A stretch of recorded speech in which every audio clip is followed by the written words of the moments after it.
healthcare delivery and our education system. As both the government and the opposition, we need to focus on the challenges we face in terms of poverty, NCDs, drugs, domestic violence and inequality. These challenges do not stop or start between elections, Mr. Speaker said. They can go on for generations. And we must give confidence to our people that despite our political, philosophical or ideological differences, we share our commitment to solving these problems. It is the responsibility of the government of the day to share information and platforms with the opposition and to include them in decision-making where we possibly can. On the big and contentious issues which confront us, Mr. Speaker said, building long-term consensus is critical. People must know what we are doing. Sometimes small things make a big difference. For example, now, after every cabinet meeting, the Honourable Prime Minister tells the media and the public what was discussed and the matters on which the government is focused. He recognises that it is important for the people to know, and that is part of his job to ensure that the people know. So, Mr. Speaker, we come to the theme of the budget. The words security, stability and sustainability are what we have chosen. These words are not glamorous, action-packed or exciting, but they define what is needed right now. This is not a government of economic gimmicks, Mr. Speaker. What we need is to focus on the unglamorous, even boring responsibilities of improving the fundamentals of our economy. We must bring down the government debt. We must improve our capacity to withstand future economic shocks. We must manage our assets and our spending better. We must not just talk about making government more responsive to the needs of businesses and investors. We must focus on the details of making it so. In short, Mr. Speaker, we must build the foundations for our economy to thrive, and this takes a lot of work. The challenges that remain include big policy issues. We believe this requires the foresight and focus of what is expected of all of us. But at the same time, we are aware that while we lay these important foundations, our people insist on seeing results. One of the most critical issues is the cost of living. In the current economic climate, these costs are not expected to fall anytime quickly. Similar challenges, Mr. Speaker, are faced by people all over the world. Therefore, the focus must be on raising incomes and improving the people's overall quality of life. And some of the measures we are announcing today will be aimed at squarely improving incomes. Mr. Speaker, many of the challenges I'll talk about next are not new. But I'm repeating them because we must be honest about them and stay focused on fixing them. The problems we are dealing with cannot be solved in a year or two. As I said, they can be intergenerational. A solution today might look permanent, but then it quickly disappears as new global challenges confront us. So sometimes we are forced to shift our attention to new challenges even as we are dealing with the old ones. Firstly, we need to reduce our national debt. When in opposition, we urged caution about excessive debt. Since we came into office, it has fallen from 90%. It has fallen from 90% of GDP to less than 80%. This is, of course, a welcome development, but the work on this gets harder from this point. We must continue the hard work to reduce it slowly but steadily. At our current rate of economic growth, we can only move this ratio downwards by 1 or 2 percentage points a year. Why is this ratio important? Because it influences how much our government can borrow to fund our infrastructure and provide public services like decent health and medical care in the future. Even after tax increases last year like VAT, corporate tax, departure tax and so on, our government is compelled to spend more than it collects. But we must invest more in health, on education, on infrastructure such as water, roads and bridges. We must be ready for a major cyclone or flood. As a government, we must plan and be prepared at all times. And for that, money must come from somewhere. Mr. Speaker, for more than a decade, government spent more than it could afford, and turn a blind eye to future problems. Those of us who live in Suva remember in the last week of March and Easter, many of us were without water for 3 to 7 days. When water supply was fully restored, we all naturally thought the problems have gone away. But they have not. They are still there, and we risk further water cut at any time. Why? Because the lack of investment in the past. It is our job as the government to confront these problems, to plan to the future, so that we do not have problems like lack of clean drinking water regularly. None of us think about the health system until we have to take our relatives to hospital. But even though they do not have our daily attention, these problems remain. Our job as the government is to ensure and stay focused on planning and investing in health and other social services, even then when they are out of the headlines and people are focused on other things. Mr. Speaker, it is important for all of us to understand how deep our economic challenges are. For years, our people have heard nothing about them. They were subjected to the constant rhetoric of the boom and unprecedented, giving a leg up or leaving no one behind. The reality or fact of the matter, as we heard time and again, was very different. The glossy and shiny picture was an illusion. So what is the future? Mr. Speaker, we are not going to pretend to the people. We want to be honest about our challenges. We must face them together as a united and cohesive force. Speaker, if the government had a magic wand, we could find more money to subsidize prices, lower the cost of living, or fix our hospitals, roads, bridges, and water supply immediately.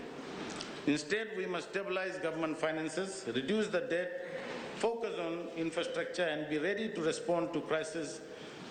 Then we have to turn our attention to improving economic growth, creating jobs, and raising income. This is prudent financial, fiscal, and economic management. Mr. Speaker, the economic growth does not come from governments alone. It comes from all the people who produce, from farmers, workers, investors, and entrepreneurs. Of course, as a government, we can create a robust economic environment to help them, but it is the people, not us, who grow the economy. And when things do not go well, it is the government's responsibility to determine the truth and take corrective measures. For the calendar year 2024, we are targeting economic growth of between 3 to 4%. This target, Mr. Speaker, is now at risk and may fall below 3%. Why is this happening? First of all, the economies of our neighbours, such as Australia and New Zealand, are slowing down. That directly affects tourism and trade from those countries, which is so important to our economy. Another setback is the huge loss of skills we have faced in the last few years. When we lose skilled accountants, we can no longer prepare financial information we need to plan and deliver investments. When we lose engineers and tradespeople, we cannot find the human resources we need to build hotels and factories, nor can we do the work that is needed to fix our hospitals and schools.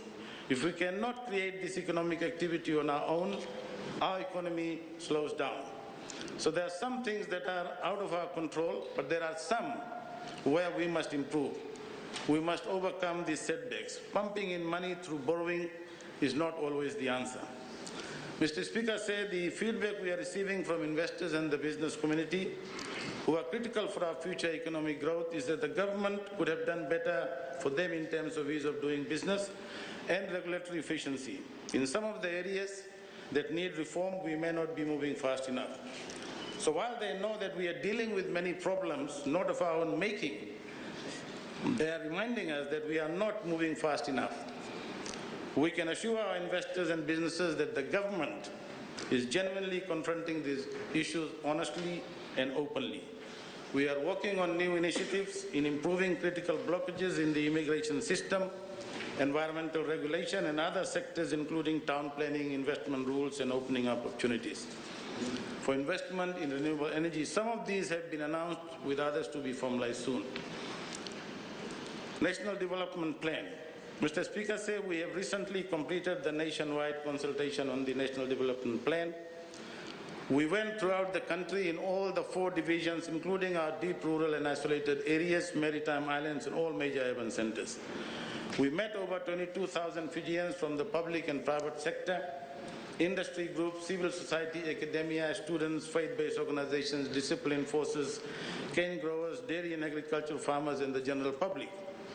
A total of 365 such consultations were held around the country. At the same time, we had a series of intense discussions in 12 thematic working groups made up of technical experts from different fields of work. I am pleased to announce that the new National Development Plan is ready. Mr. Speaker said the new NDP is the people's plan, as it represents the views and aspirations of our people and the call to uplift the socio-economic well-being. Our philosophy is very clear. Our people are the center of development, and we are putting people first in this new National Development Plan. I know we've been asked why our new National Development Plan is important. NDP is the blueprint and guiding framework for which all of the government's development priorities are set out in a 3-year, 5-year and 20-year time frames. Simply short-term, medium-term and long-term, so that we can plan for the money, technical assistance organizations we need. Most importantly, Mr. Speaker, the people can see what we are doing. They can challenge us when we go off track. They can hold us to account when our short-term measures deviate from the plan.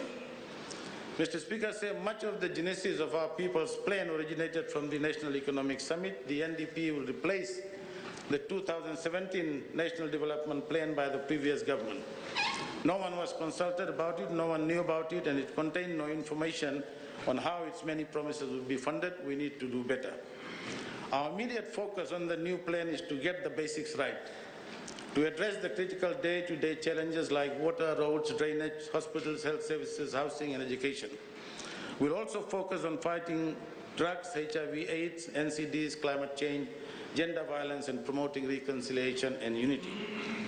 We need to protect our vulnerable, the elderly and people with disabilities. We need to invest in our productive capacity, invest in skills and people and raise productivity. We will need to empower our citizens and give them the right skills and resources to engage in income-generating activities. We will need our private sector to take the lead role in development and government providing the enabling environment with the right infrastructure, policy certainty, ease of doing business, maintenance of the rule of law, independent state institutions, and economic and political stability. Mr. Speaker, apart from this 3-year and 5-year focus, we also have set a 2050 vision of a prosperous, inclusive, and sustainable nation. We will need to build upon our unique strengths to be ready to learn and in some cases unlearn and relearn. We have to embrace new and better technology.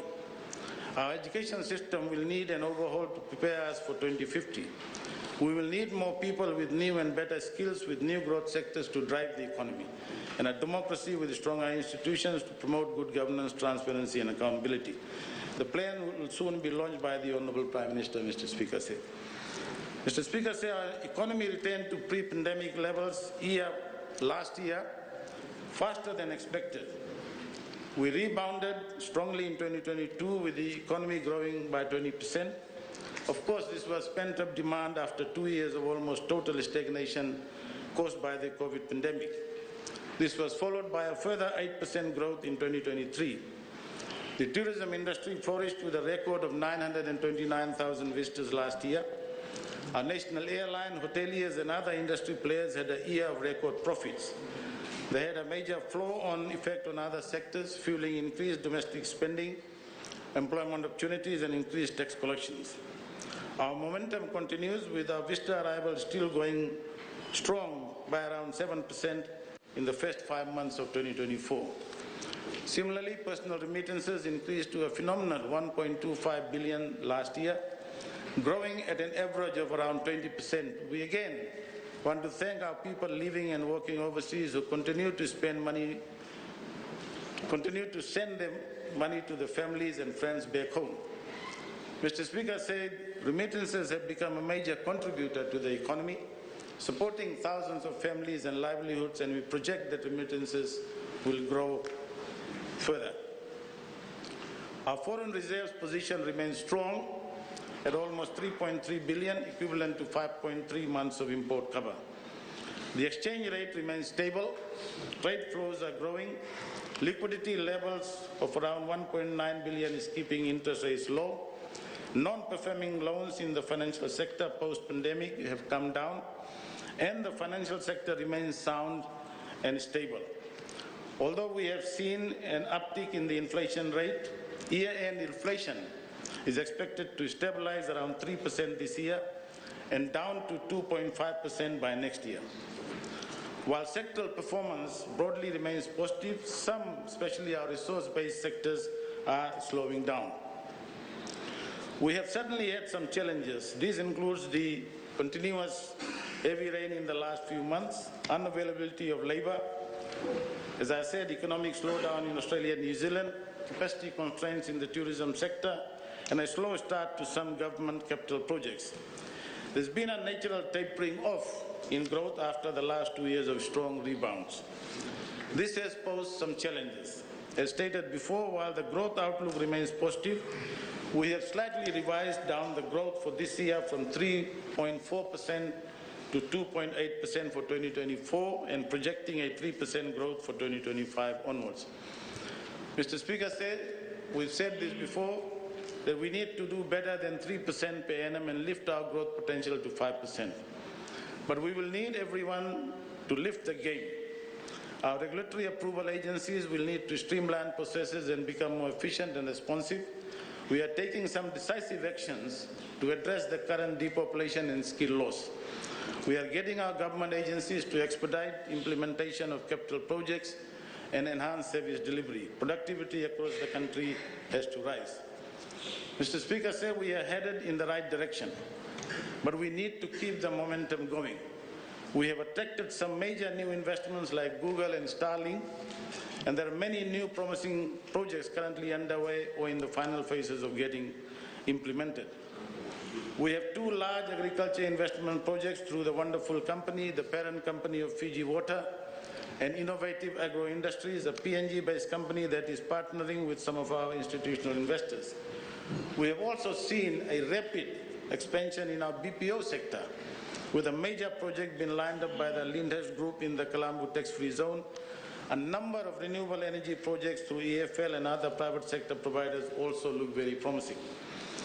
Mr. Speaker, the focus of our national energy plan is the improvement of Fiji's performance in the generation of renewable energy.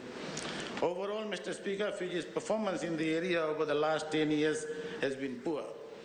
As a government, we are determined to refocus on renewable energy generation, and I am hoping to make this a key priority in the coming fiscal year. We need to ensure that we create the right commercial environment for both EFL and independent power producers in the renewable energy sector to thrive. Reducing Fiji's reliance on fossil fuel is not just an environmental, but also a macroeconomic priority.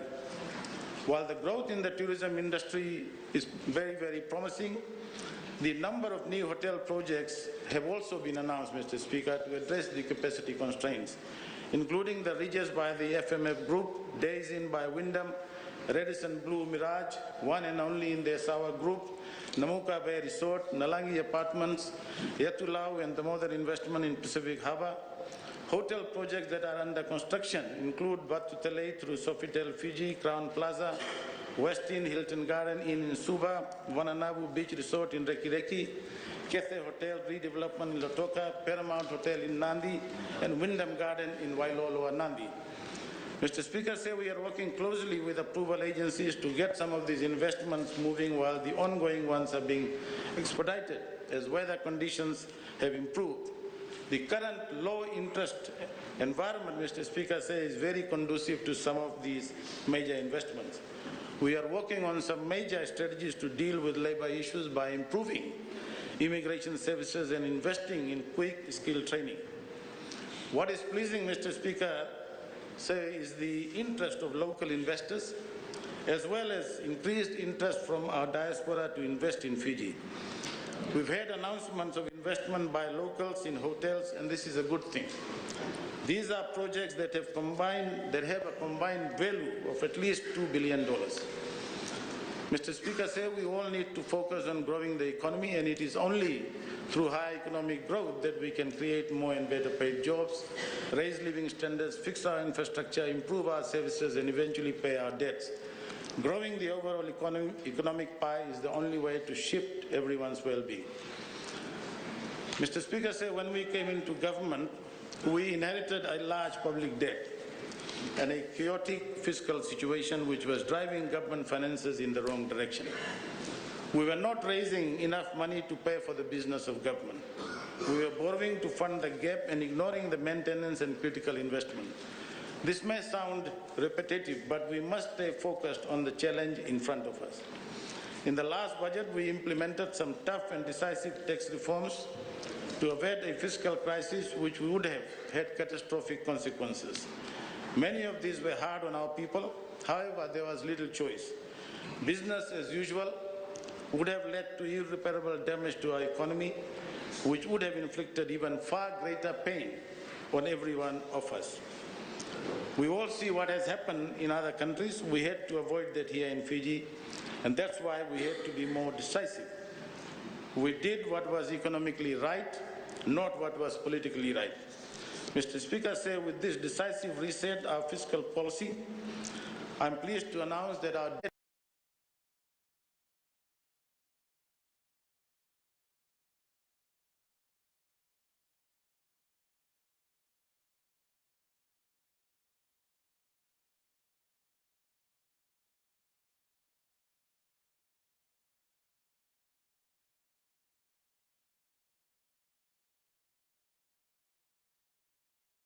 has been welcomed by multilateral institutions, credit agencies, and our development partners. They support our determination to tackle our debt problem head-on. We are in a safer zone now, but we need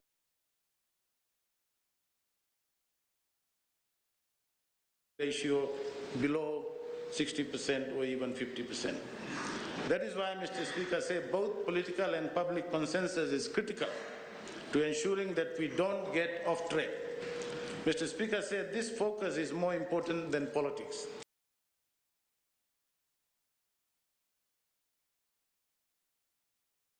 Mr. Speaker, as we bring down the debt to GDP ratio, we are also working actively with our multilateral partners to lower the cost of debt by replacing our expensive debt with more concessional loans. We are improving the quality of our borrowing by ensuring that all borrowed money is put to best use, that we expand our productive capacity and generate future returns. Unlike in the past when the government borrowed to fund its operation with nothing much to show after borrowed money was spent. Mr. Speaker, the 2024-2025 budget is set against a backdrop of some major headwinds. As such, Mr. Speaker, we have to strike a delicate balance between the speed at which we reduce our deficit and the debt against the need to support the economy and fix public infrastructure.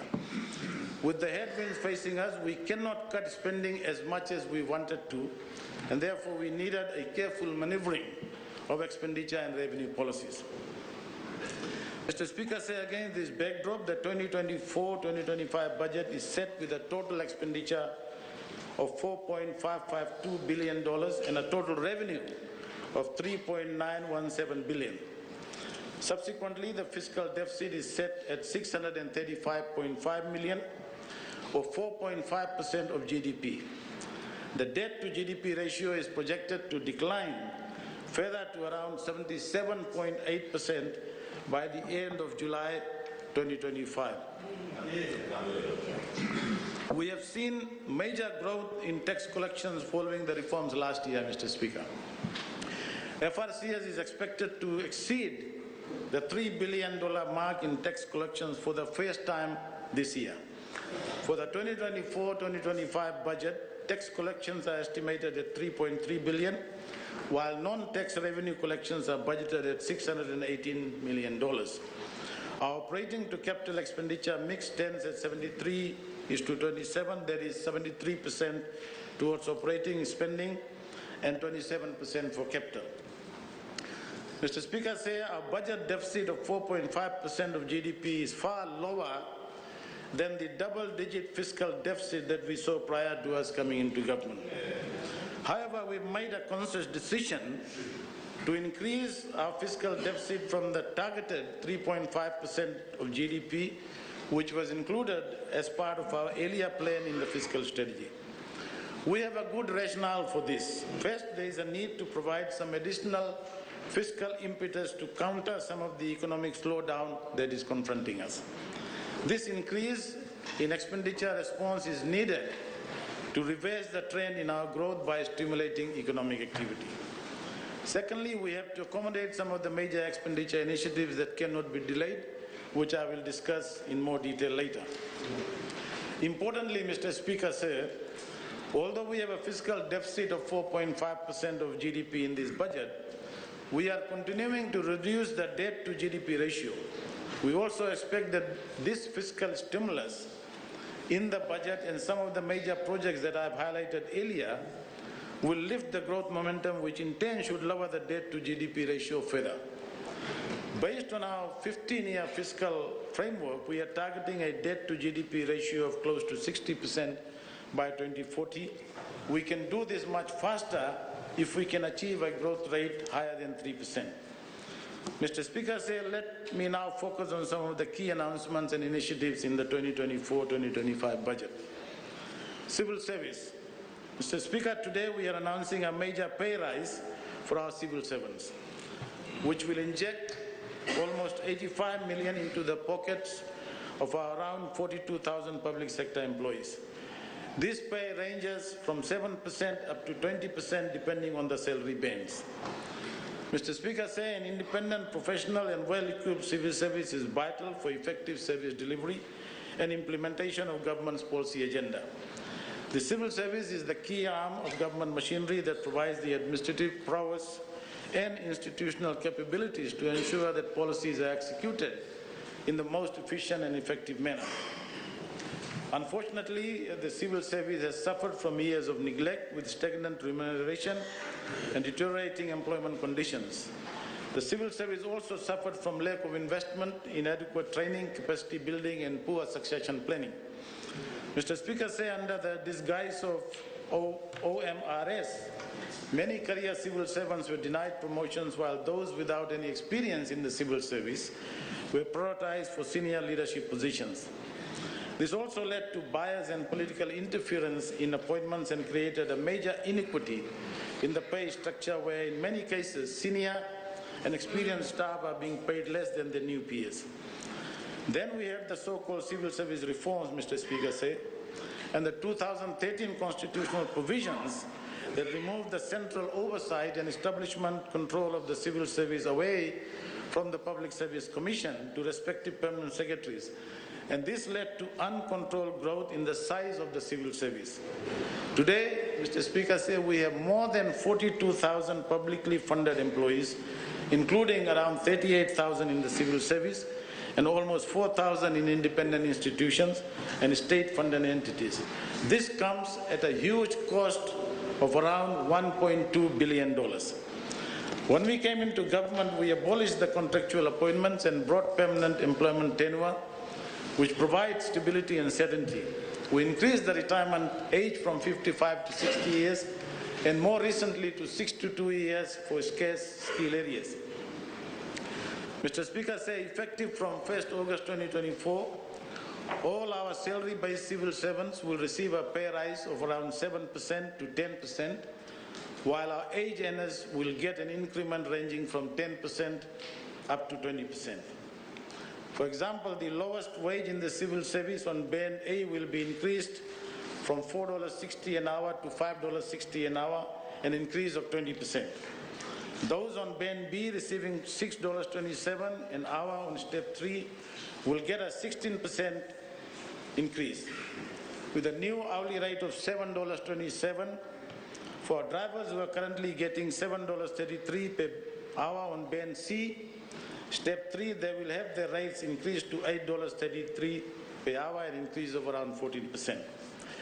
Mr. Speaker, for our salary-based civil servants, we will do this in a slightly different way. Given that around 5,000 of our civil servants have already had step movements in the last few months, all other 33,000 civil servants will also be given a salary increase and adjustment. For clarity, the increased salary for the 5,000 civil servants who got an early pay rise will continue. We are restructuring the civil service salary bands by removing the current Step 1 and resetting the current Step 2 as the new Step 1. This effectively means that all our civil servants will now be getting a salary increase ranging from 7% to 10% depending on their current bands and salary steps. This new salary structure will be published by the Ministry of Civil Service.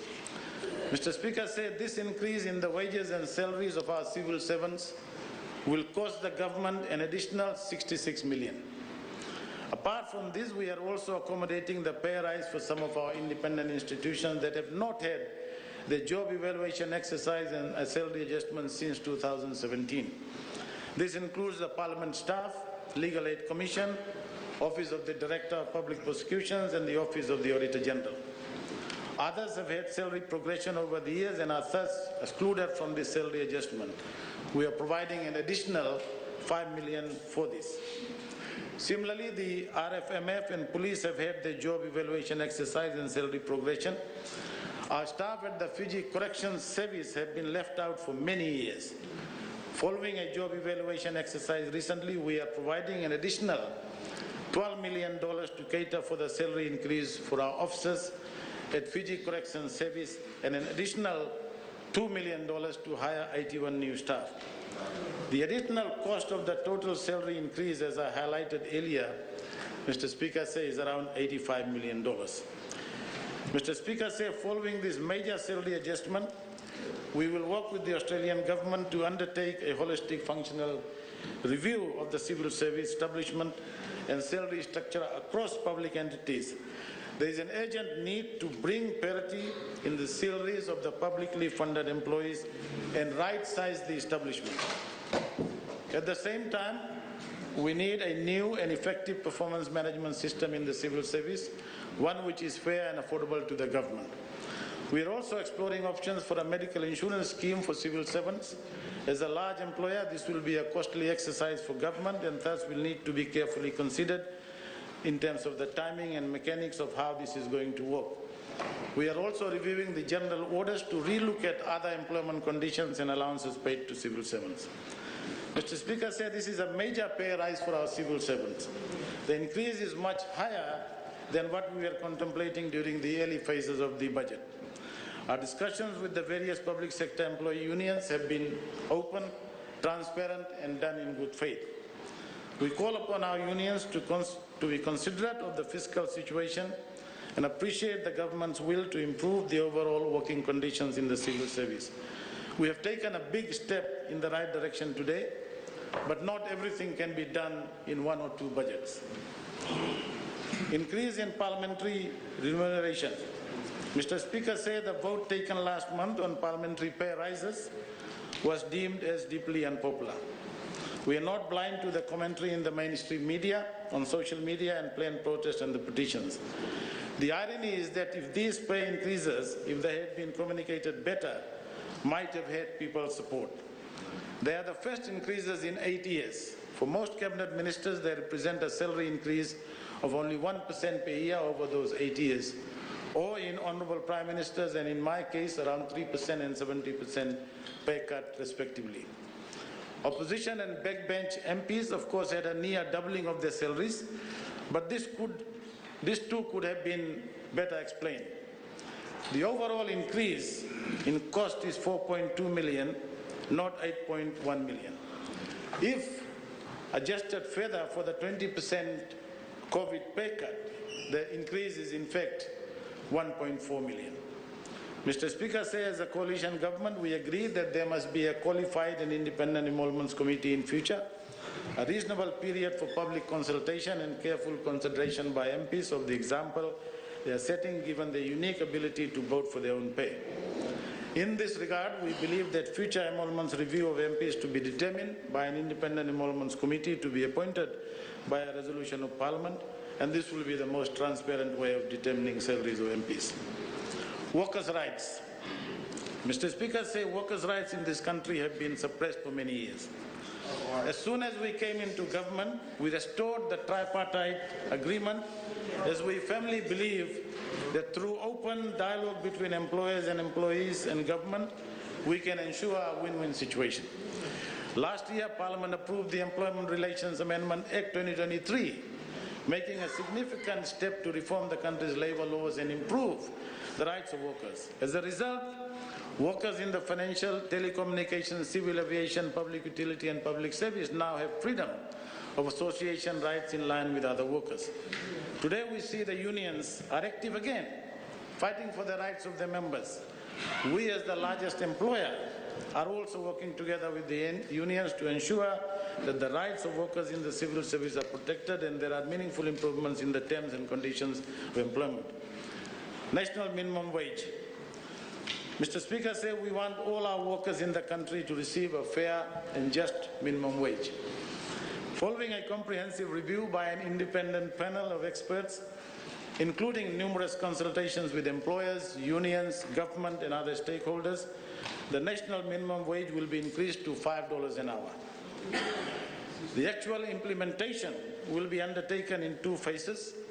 Effective from 1st August 2024, the national minimum wage will be increased to $4.50 an hour, with a further increase to $5 an hour effective 1st of April 2025. In tandem, the 10 sectoral wages will also increase. Effective from 1st August 2024, all sectoral wages will increase by 50 cents across the board, followed by a further 50 cents from 1st April 2025. For example, Acacia, who is currently earning $4.44 an hour, will have his or her minimum wage increase to $4.94 from 1st August 2024 and $5.44 from 1st April 2025. A foreman in the construction industry, currently on $6.54, will have his or her minimum wage increase to $7.54 from 1st April 2025. Mr. Speaker, sir, we urge all our employers to ensure that correct minimum wages are paid to the workers, and the Ministry of Employment will be closely monitoring to ensure full compliance. We also recognize the additional economic burden that this may place on some employers. We are open to looking at solutions to those employers who are challenged by these new rates.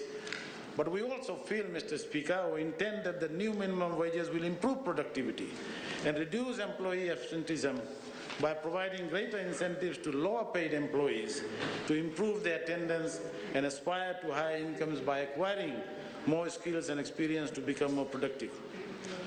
Lautoka strike settlement. Mr. Speaker, today I am also very pleased to announce the settlement of the longest strike in the world that lasted 33 years, over 3 decades.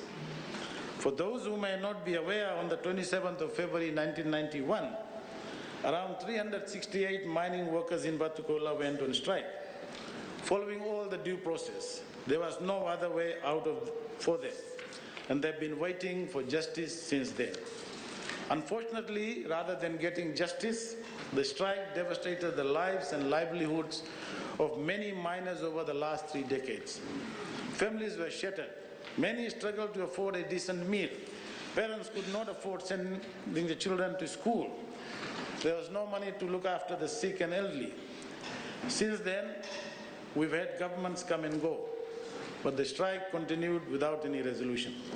The previous government had made a commitment to settle the strike in 2015, but unfortunately they did not keep up with their commitment. The coalition government, together with the Fiji Trade Union Congress and Fiji Mine Workers Union, have finally reached a resolution with a total payout of $9.2 million. Each of the 368 mining workers on strike will be paid $25,000, with the first $10,000 paid from this budget and the remainder of $15,000 paid from the 2025-2026 budget. I wish to thank the FTUC General Secretary, Mr. Felix Anthony, for his support and collaboration with government in bringing closure to this major injustice inflicted upon our mine workers for many years. The Ministry of Employment will work with the affected workers and the unions to execute the payout and final settlement. We have also agreed, Mr. Speaker, to settle the dispute between employees and Water Authority of Fiji. The Fiji National Provident Fund. Mr. Speaker, to secure the future of our workers, we had restored FNPF contribution rates to 18% in the last budget. This was an undertaking of the coalition government, and we stood by our promise. Mr. Speaker, today I am pleased to announce that following a remarkable financial performance by FNPF, the board has declared an 8% interest payout to its members for the financial year ending 30th June 2024.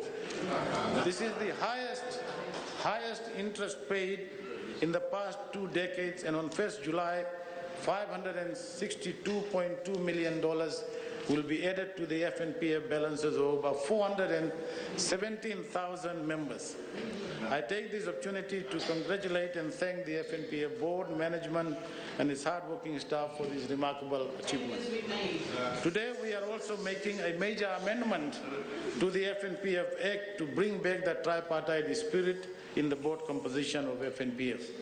Effectively, this means that by law, we will be required to have an employer representative and an employee representative in the FNPF board. This will ensure that the employees and the employers will now have a greater say in the governance and the strategic affairs of FNPF.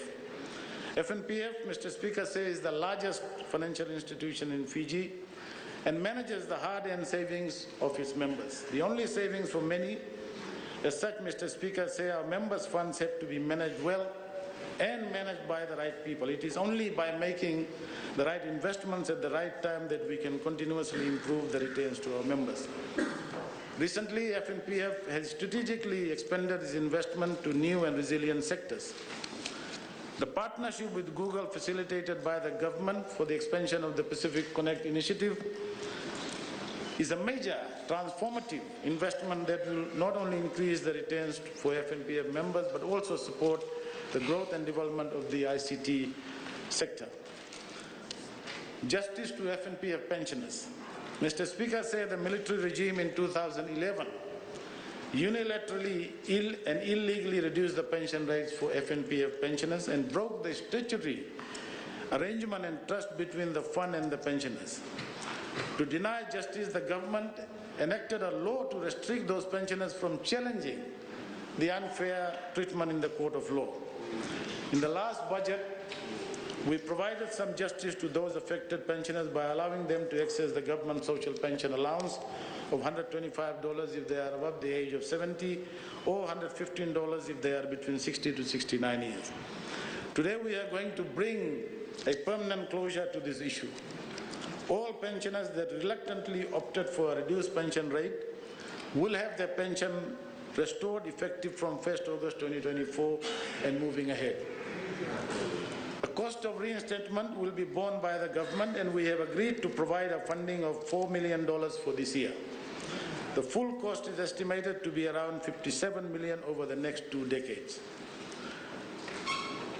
This payout is only for pensioners that opted to continue on a full pension but at reduced rates, and excludes all those that chose to either fully or partially withdraw their funds. Also, as we restate the pension rates, the earlier arrangement to access the government social scheme will cease on 1st of August. Mr. Speaker, say the measures for pensioners, Batukola workers, Water Authority workers may not seem important to many people. It may not seem to be particularly forward-looking. I disagree. As I have said, it is critical that we build the people's trust in government. Earning the people's trust means that the government is prepared to look back at past wrongs and to do the right thing. When people trust the government, we will progress. We cannot right every wrong, and we cannot fix every problem of the past. But where solutions are available and affordable, this is a fundamental moral responsibility of a government. Mr. Speaker, said to bring greater synergy, efficiency and cost optimization, the functions of Accident Compensation Commission of Fiji relating to workers' compensation and student injury will be transferred to the Ministry of Employment. The operational transition had already started from 1st June this year, with the Ministry of Employment undertaking the assessment of compensation relating to workplace injury. A total of more than 1,200 injury files are being handed over to the Ministry, and government will prioritize and expedite the settlement of these claims. With the transfer of these functions to the Ministry, the current 0.4% of the 1% NTPC levy, which was dedicated for workers' compensation, will be transferred to the government consolidated fund together with the leftover balance from the 0.4% of the levy. This funding will be used by the Ministry to manage the claims, and in this budget we are allocating $6 million to cater for these compensation payments. Mr. Speaker, ACCF will now focus on its core role to manage the no-fault motor vehicle accidents. Following this transition, we will undertake major reviews of the ACCF and the NTPC levy. The Financial Services Ombudsman. Mr. Speaker, the government prioritizes consumer protection in the financial sector. Ensuring fair and efficient resolution of financial consumer concerns, especially for vulnerable groups, is crucial. To achieve this, a Financial Services Ombudsman will be established within the existing structure of the Reserve Bank of Fiji. In addition to its current role as a prudential regulator, the RBF also undertakes market conduct supervision and handles complaints of all nature against financial institutions. The existing complaints management function undertaken by the RBF will be maintained but elevated to ensure the specific function is conducted by an appointed ombudsman, which will be done soon. The elevated role would be expected to provide an accessible and impartial platform for dispute resolution with a specific mandate to investigate, mediate, and deliver fair resolutions tailored to the unique challenges faced by consumers. This transition will be closely monitored, and if necessary, a separate institution or other changes may be considered in the future. Social protection, welfare, and women. Mr. Speaker, when we came into government, we provided a substantial increase in the social welfare budget from $158 million to around $200 million, an increase of over $40 million last year. We increased the welfare allowance for those above the age of 70 by 25%, while those between the age of 60 to 69 were given a 50% increase. Similarly, we had also increased government pensions, after-care fund allowances by 15% across the board. In the 2024-2025 budget, we are again providing a total budget of around $200 million to the Ministry of Women, Children and Social Protection to continue the increased social welfare allowances of around 104,000 beneficiaries under the Family Assistance Scheme, Social Pension Scheme, Care Protection Allowance, Disability Allowance, Rural Pregnant Mother Food Allowance, and Transport Assistance Scheme. We are restructuring the transport scheme for our elderly and people with disabilities. Currently, a monthly $25 bus fare allowance is provided to around 48,000 beneficiaries. However, many of our elderly and people with disabilities either do not have access to bus services or are unfortunately not able to use bus services given their physical conditions. To bring greater flexibility and help our people with disabilities and the elderly, effective from 1st August, we will convert the bus fare allowance into a cash allowance of $25 per month. All our social pensioners above the age of 70 years and those on disability allowance will now receive a $25 per month cash allowance instead of the current bus card top-up. Pensioners over the age of 70 will now receive a monthly cash allowance of $150, an increase from the current $125 per month. Mr. Speaker, this will ensure that our transport allowance is more meaningful for our elderly and people with disabilities. To help rationalize the transport assistance scheme, we are also going to raise the entitlement age from 60 years to 65 effective from 1st August 2024 and align it with the eligibility criteria for the social pension scheme. This change will only be applied going forward, which means that those below this age that are already on the assistance will be continued. Mr. Speaker, other social support, including the 50% electricity subsidy and free water for households below 30,000 annual income, will continue. A sum of $10 million is provided for the electricity subsidy, which supports around 55,000 households, while the free water subsidy for around 40,000 households will be catered for at a cost of $4 million. Mr. Speaker, we are also providing $66 million in the 2024-25 budget to support the provision of free education for our early childhood care education, primary and secondary students. For the continuation of the transport assistance for about 90,000 students, we have allocated $37 million in this budget. Back to school support. In this budget, we are again allocating $40 million for the provision of the back to school support. Mr. Speaker, the $200 back to school support for our children from families with household income of less than 50,000 has become one of the flagship initiatives of the coalition government. We introduced this as soon as we came into government, extended it again in the last budget, assisting over 200,000 students in both rounds. Mr. Speaker said this initiative has worked very well to support thousands of families to prepare their children from early childhood care and to year 13. It has ensured that when our children enter school, they are well equipped to learn. We've been told by retailers that parents that have been using this $200 per child to buy school uniforms, bags, stationery, shoes, lunch boxes and other essentials have been well utilized. Support for termite affected households. Mr. Speaker said government in the last budget provided $3 million for the termite control assistance program. The termite infestation is a problem that has existed over a past decade and nothing was done about it until just last year when the coalition government decided to address this issue. Our people have been significantly affected by this termite crisis, which has destroyed thousands of homes and livelihoods of our people. Unfortunately, this has now spread into new areas, including the Central Division. Government is working very closely with the biosecurity of Fiji and other stakeholders to control the spread and assist those that have been affected. In this budget, we are again providing $2 million to provide relief packages to homeowners affected by termites. Assistance targeted towards repairs and reconstruction of affected houses. For those households with income less than $30,000, a grant of $5,000 will be provided, while those between $30,000 and $50,000 will receive a grant of $2,000. Mr. Speaker said promoting gender equality and the empowerment of all our women and girls is the topmost priority of the coalition government. We will work together and support various women's organizations to enhance government policies. A sum of $1 million is provided to assist and empower women institutions, implement the Women's Action Plan of Action, and strengthen the domestic violence helpline. We are also providing $500,000 for the Women's Expo, which provides an opportunity for our women from around the country to showcase their talents, market the products, and generate income and encourage and empower other women in Fiji.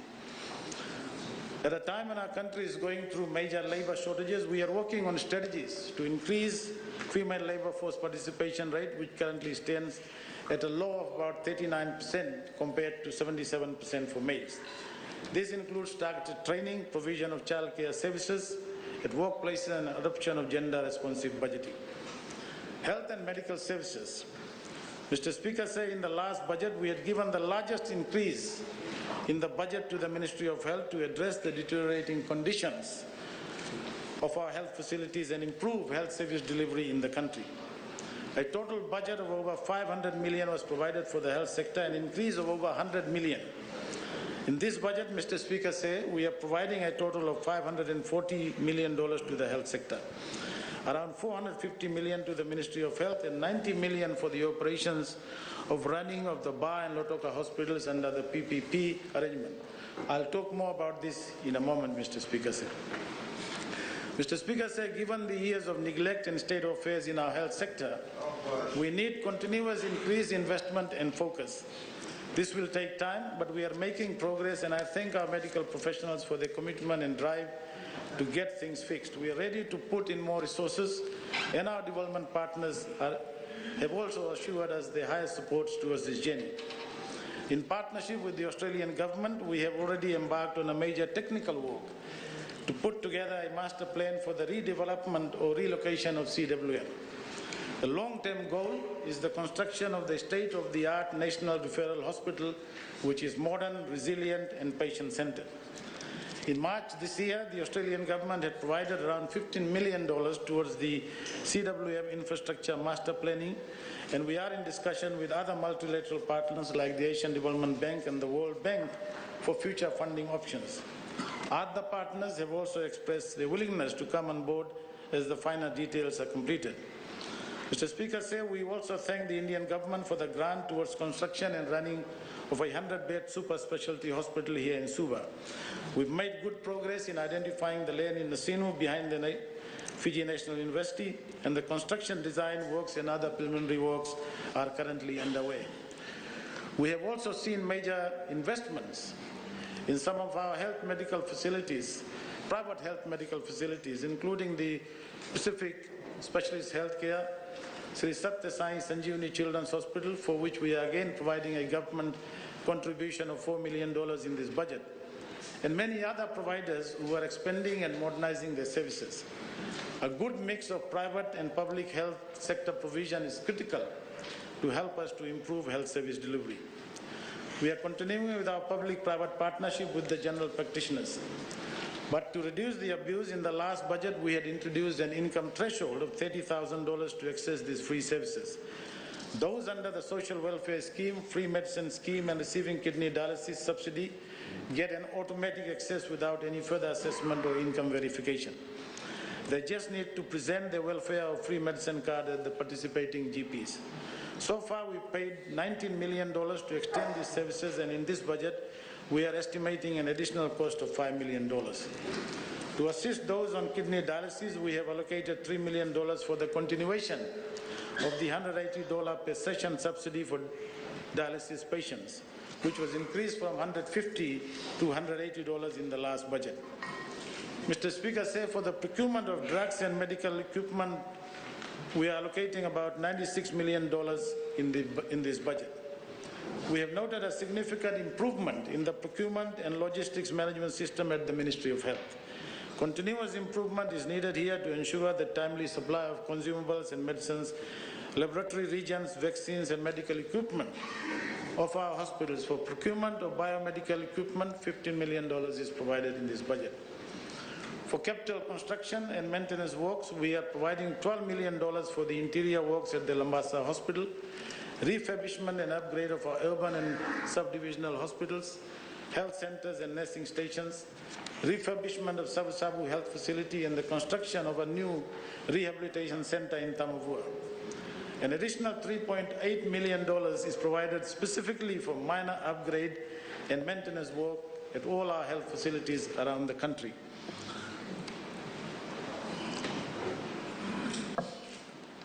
Mr. Speaker, I now want to address a problem that in the last 2 years has created severe financial issues for the government. This is the Lautoka Hospital project, a public-private partnership or PPP involving the government, Fiji National Provident Fund and Aspen Medical of Australia. I want to dwell on this for a moment because the people of Fiji need to understand exactly how this deal was done, the challenges it now presents for the government, and the lessons we must learn from it. Mr. Speaker, in 2019, the previous government decided that it wanted a PPP to develop 2 public hospitals in Lautoka and Ba. This was an initiative of the then Minister for Economy. The Ministry of Health was not involved, or at least marginally involved. The concept for the PPP was to create a concession agreement for a private company to come in, completely rebuild the Lautoka Hospital and operate it for 30 years, together with Ba Hospital. The concessionaire would of course charge fees for its services. The concept itself is fine, Mr. Speaker. Involving the private sector in healthcare, particularly if it can deliver new facilities that the government cannot afford, is an appropriate option as long as it is carefully managed. Unfortunately, Mr. Speaker, this project was not managed well. The previous government did not do any demand study for the project. In other words, before it signed an agreement to pay for a range of medical services to be provided to the public, it had no idea how many people would use the services, for what purpose and the resulting cost. The concession agreement was basically a blank check for the concessionaire. Next, the previous government had to select the concessionaire. The selected technical partner was Aspen Medical. However, the previous government wanted local involvement in the deal, so it decided FNPF should be Aspen's partner. Mr. Speaker, FNPF had not bid to be part of the project. It was effectively ordered to take an 80% stake in the new company called Healthcare Fiji Pte Limited, or HCF. FNPF took 80% of its shares with 20% for Aspen. FNPF was given no option. It was given no chance to evaluate this investment for itself or to work out its economic return. It was just told to sign up. This was the extent of the serious and unlawful political interference in the affairs of FNPF that was taking place at that time. Things then got worse. Under the concession agreement, the new concessionaire was required first to design the new hospital and then get the funding for it. Only then would the services begin. The COVID crisis over 2020, 2021 delayed the project. That's understandable. However, suddenly in 2022, the previous government changed its mind. Even though the new hospital had not yet been designed or rebuilt, HCF was ordered to begin providing medical services. There was no agreement for this. HCF prepared and delivered an agreement to the government to cover this change in the transaction. The previous government ignored it. HCF was told to begin providing the services with the specific terms to be agreed later. Two years later, Mr. Speaker said these terms have still not been documented. Mr. Speaker said, I regret to say that this was pure politics, and that was what was all there. The previous government did not know, they did not care. It was all about politics and looking good for the cameras and winning votes for the coming election. They must have decided that they would worry about the cost of everything after the election was over. Well, the election is over, and it is our coalition government that has been left to deal with this problem. Mr. Speaker said, when you ask the private sector to provide services to patients, and you say we will pay for everything, and of course the private sector will provide the services. Of course, being the private sector, they are entitled to make a profit on what they do, so the services will cost more. And HCF has provided services generally to a very good standard. Unfortunately, these services in the Ba and Lautoka hospitals are costing about $10 million per month or about $120 million per year. So these two hospitals alone are consuming more than 1/5 of the entire national health budget. It is important to remember that the Ministry of Health budget is not just about hospitals. It also has to cover administration, preventive health services, disease control and disaster preparation, health screening and many other things. Mr. Speaker said, while we all want good hospital services, they have to be affordable to the government, and we cannot discriminate. We cannot have people in one part of Fiji getting higher levels of care that are not available to others. The current arrangements with HCF drain the health budget. That means that the other hospitals and health centers are not properly funded, and the service standards go down, which is not fair on the people in those areas. So we have a simple and yet complex problem with the Ba Lautoka Hospital project, Mr. Speaker. The government cannot afford it in its current form. It could never afford it. Mr. Speaker, say over the last 18 months, HCF and the coalition government have been in dialogue over a number of aspects of the concession agreement. There are legally binding agreements now with serious financial consequences for all the parties if they are breached. So it has not been an easy task to work out our next steps. The good news is that our dialogue with HCF leadership, and we believe that HCF understands the problem and is prepared to work and fix it. This project will have to be completely renegotiated. What we all understand is that in order for the project to be affordable, the scope of free medical services available to the public will have to be reduced. We have no choice in that. We anticipate that the higher levels of care, such as more complex treatment, surgeries, etc., will have to be funded in a different way. We may have to introduce user pay or means testing rules for those higher levels of service. Mr. Speaker, FNPF has concluded that regardless of the way it came into this project, it will have to stay in and work out the best way to get a commercial return on it. FNPF is now actively reviewing its own options. This may include a scheme to provide health insurance to its own members. If an economic case can be made for this, such a scheme would provide additional business for Lautoka Hospital with resulting benefits to the project and to the whole country. There's one more postscript to this unfortunate chapter, Mr. Speaker said. Overall, Fiji has a poor record in the implementation of public-private partnerships or PPPs. We must improve on it. If we can improve our performance on PPPs, we unlock significant possibilities for investment, funding and innovation and improvement in quality of public services such as water, power and waste management. We also contribute to economic growth and environmental sustainability. PPPs are technically and economically challenging. They require the government to be disciplined and to honour long-term commercial commitments. They require the government to prove that it can be a trusted long-term partner with private sector providers. And this is why it is important that we make this project work, and we are determined as a government to make it work. Education and skill development.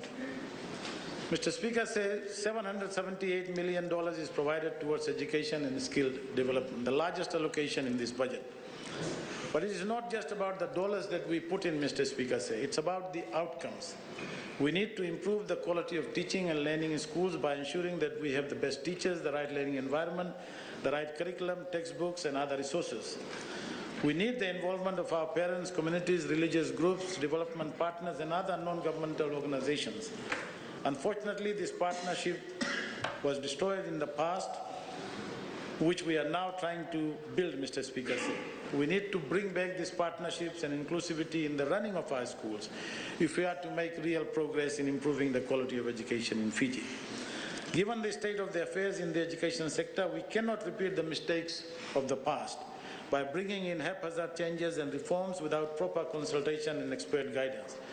That is why we initiated a National Education Summit last year and brought together educationists and the best minds to assist. We are also appointing an Education Commission made up of experts to help the government with an independent assessment of the current situation and the interventions that will be needed, including the timing and sequencing of these reforms.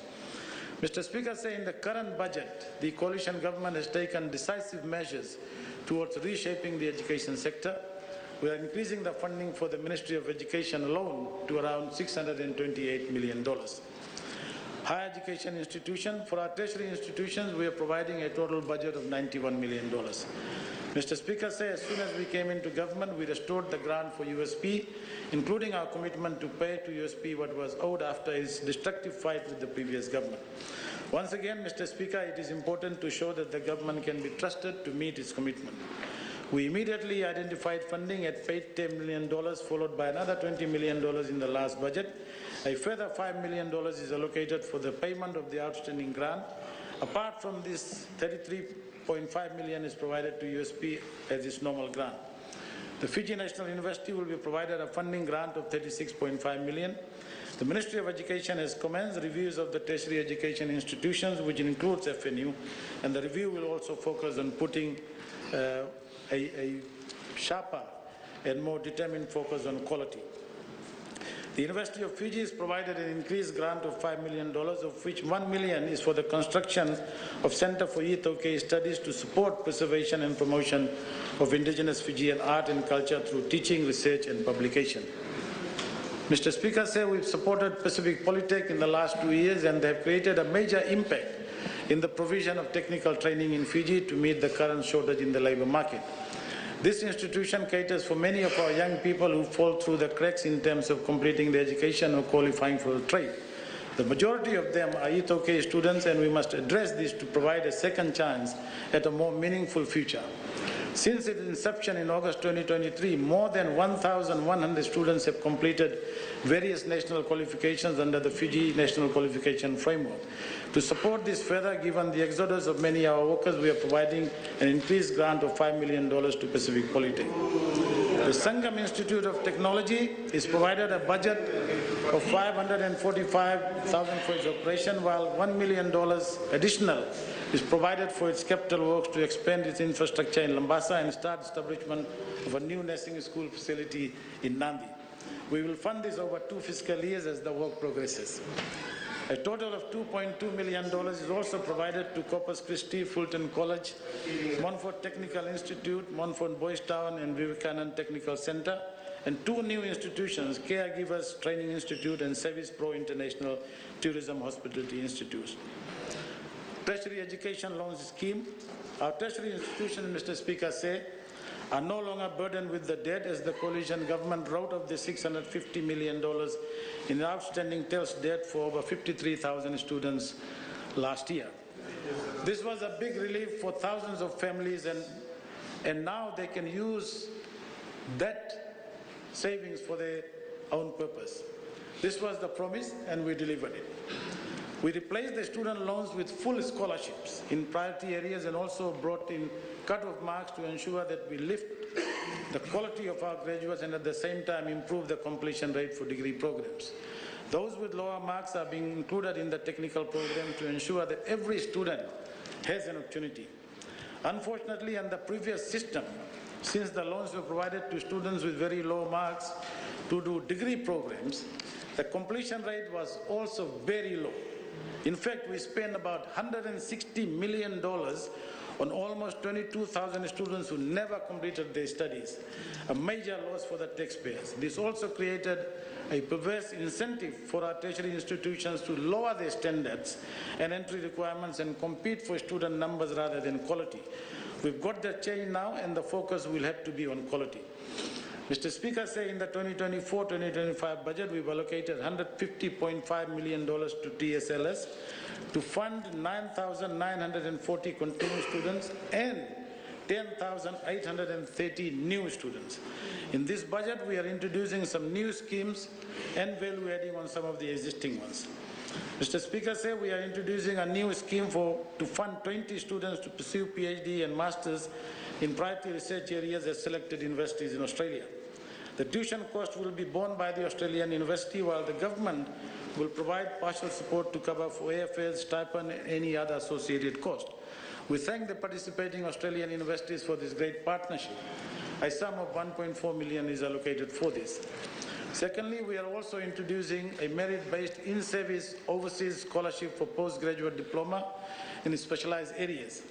A sum of $1.6 million is allocated to fund 20 in-service students to undertake specialist postgraduate diplomas in health, veterinary science, and engineering studies. To fill the skill gap in certain trade areas, we are partnering with the industry players to provide in-house training which will be recognized by the Higher Education Commission. We have allocated scholarships for 300 students who can undertake Certificate 3, 4 or Diploma Level 5 programs with our industry partners like Energy Fiji Limited, Marriott Academy, FSC, Telecom and some other large employers that will come on board. The employers will have the opportunity to employ these students upon successful completion of the program. Mr. Speaker, say the fourth new scheme is a grant-based support to assist our graduates to start a business and become job creators rather than job seekers. This is where we as a government need to support the young and creative entrepreneurs. Mr. Speaker, say I am pleased to announce that the government is allocating $10,000 per student for 30 TSLS-sponsored graduates or final semester graduating students to undergo training and start a business with the support from the Fiji Commerce and Employers Federation. Mr. Speaker, say in addition, we are value adding and expanding the existing schemes. Since we introduced the micro-qualification grant scheme, it has been a huge success, targeting trade industry sectors. Government is targeting unemployed youths who are early school leavers to take 150 to 160 hours of competency-based training to assist with securing some form of employment. In the higher education level, with minimum cut-off mark scheme, the number of awards for this scheme has been increased from 2,200 to 2,500 awards. The minimum cut-off for this scheme for degree programs will be 250 marks for all other schools and 245 marks for schools which are categorized as rural and maritime. Mr. Speaker, said the coalition government introduced the hardship assistance scheme in the current financial year to support the private students with good academic performance but facing financial hardship. Mr. Speaker, said the entry requirement for onboarding into this scheme will be changed from 65% GPA to 50% and will be extended to TVET students at diploma level in addition to the current degree students. Good news is that in the next financial year, students under this scheme will be paid an allowance of $2,000 per annum on top of their tuition fees. This will take care of almost 80% of the hardship of the private students who have good academic performance. Mr. Speaker, say for students with special needs scheme, the eligibility criteria will be amended whereby students with some form of impairment need to only secure a final offer letter in an eligible funded program and demonstrated tertiary study ability endorsed by National Council for Persons with Disabilities. The number of awards remains at 20 for 2024-2025 financial year. Mr. Speaker, incentivizing apprenticeship training in the current financial year has attracted huge confidence of employers and students in the scheme.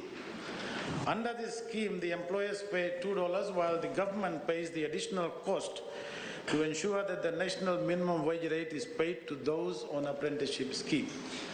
The number of awards for this scheme for 2024-2025 financial year will be increased from 400 to 500 awards. Mr. Speaker, on average, government spends about $400,000 to fund a student on overseas scholarship. To obtain equitable return of investment in the bond service, students with overseas scholarship schemes will be bonded 2.5 times of the duration of the study.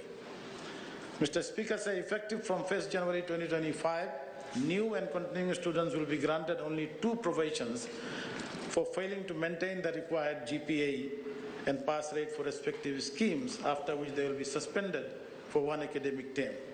The 3 probation granted from the COVID-19 period will no longer be applicable. Mr. Speaker, as a responsible government, we need to ensure that we are able to reap the benefits of our investment. Therefore, we are introducing a 50% penalty on non-saved bond periods. If students do not wish to fully save the bond period and pay off the remaining bond service on a portion amount, then a penalty will be applied on the remaining amount. A 50% penalty will be applied to the balance of the bond service. A 50% penalty is based on the previously used penalty rates, which was initially set at 100%, reduced to 50%, and later reduced to 10%. The rationale is in the national interest and to get the maximum return of the investment by having the graduates to save the country. Mr. Speaker, all students have to fully save the bond. If they choose to migrate before the completion of the bond, then they will have to pay the remaining balance with a 50% penalty before leaving the country. If students do not have sufficient funds to pay off, the overseas employer should clear full amount, and students can make repayment arrangements with them. Effective from 1st August 2024, graduates will not be allowed to make arrangements to do bond repayment from overseas unless determined by FRCS and TSLS on a case-by-case basis. Roads and Public Works Department. Mr. Speaker, the coalition government will continue to invest heavily in infrastructure development to raise the standards of our roads, bridges, jetties, utilities, and public buildings. The Ministry of Public Works has been allocated a sum of $721.4 million, including the funding for the Water Authority of Fiji and the Fiji Roads Authority. The Fiji Roads Authority has provided $354.8 million for the ongoing construction and maintenance of roads, upgrading and replacement of bridges and jetties, and the upgrading of rural roads. We are also undertaking a major national study on urban traffic, particularly traffic between Nandi and Lautoka, Lami-Tuba and the Sori corridor in conjunction with our development partners. In addition, the ministry has been allocated a sum of $5 million for the maintenance and upgrade of rural roads. Government, Mr. Speaker, has re-established the Public Works Department with increased funding of $8 million. PWD will be gradually expanded over the years and will focus on rural roads and public buildings. Mr. Speaker, we are also announcing a LTA amnesty on thousands of vehicles that have been grounded during COVID pandemic. During COVID pandemic, we saw that people could not register their vehicles when they went back to LTA. Fees for all pending years were charged. This will no longer be the case. Effective from 1st August, we are providing an amnesty which would allow these vehicles to be re-registered. Water and Water Authority corporatization. Mr. Speaker, the Water Authority of Fiji has provided a total budget of $259.4 million. Mr. Speaker, working with the Ministry of Infrastructure and the Department of Public Enterprises, the Ministry intends to take steps over the next 6 months towards the corporatization of the Water Authority of Fiji. Water Authority of Fiji is already deemed to be a so-called commercial statutory authority, but its operations are anything but commercial. Water Authority of Fiji receives about 1/10 1/10 of the income it needs to operate and invest sustainably. This is because for years, and mostly for political reasons, governments have refused to confront reality. WAF's poor funding model means that it is wholly dependent on the government for the money it needs. And government can only give the Water Authority of Fiji whatever it can afford from year to year. For much of the last 10 years, Water Authority of Fiji has been dependent on government grants which are only made known to it every 6 months. It makes it impossible to plan large expenditure or borrow money for investment except through the government with the support of bilateral funders such as the Asian Development Bank and the European Investment Bank. These loans and project funding can take a long time to organize. So Water Authority of Fiji does not have a business model that would enable it to plan and build autonomously, even though it is supposed to be commercially independent under the control of its own board. So, Mr. Speaker, the government is focused on getting this right so that our future water and wastewater needs are assured and that investors, businesses and homeowners are assured that this basic need is consistently and efficiently met. Mr. Speaker, given these challenges with the Water Authority of Fiji, we have hardly been able to expand coverage of reticulated water supply in rural areas. As such, those in the rural areas have greatly suffered without proper access to clean water. To address this big problem and big issue, we are embarking on a major project to provide around 1,700 boreholes across the country, 1,000 in Viti Levu, 500 in Vanua Levu, and 200 in our maritime islands. This project will be undertaken in phases, and today we are allocating $5.7 million to the Ministry of Lands and Mineral Resources, and a task force will be established in partnership with the Ministry of Rural and Maritime Development, Water Authority of Fiji, the Ministry of Public Works and the Ministry of Finance. The communities will be identified through the district advisory councillors, provincial administrators and district officers, and we will work together with the private sector, development partners and non-governmental partners to ensure quick delivery of these facilities. Improving drainage. Mr. Speaker, we have a failing drainage system due to poor administration over the years.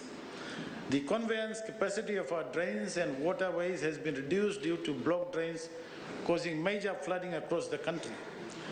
To address this immediate concern, the government has re-established the Drainage Board and a task force in the 4 divisions to coordinate all drainage systems to enhance interministerial coordination.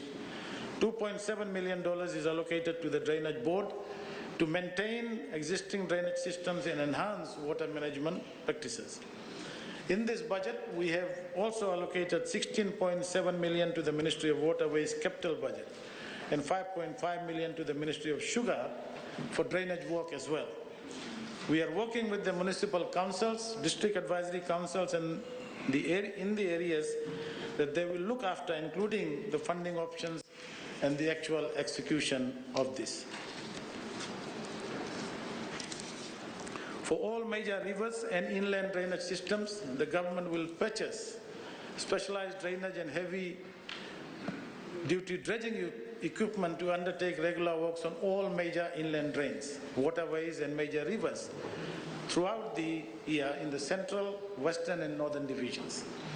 A sum of $1.5 million is provided for this project. We have also allocated $2.8 million for protecting river banks and $1.2 million for managing watersheds.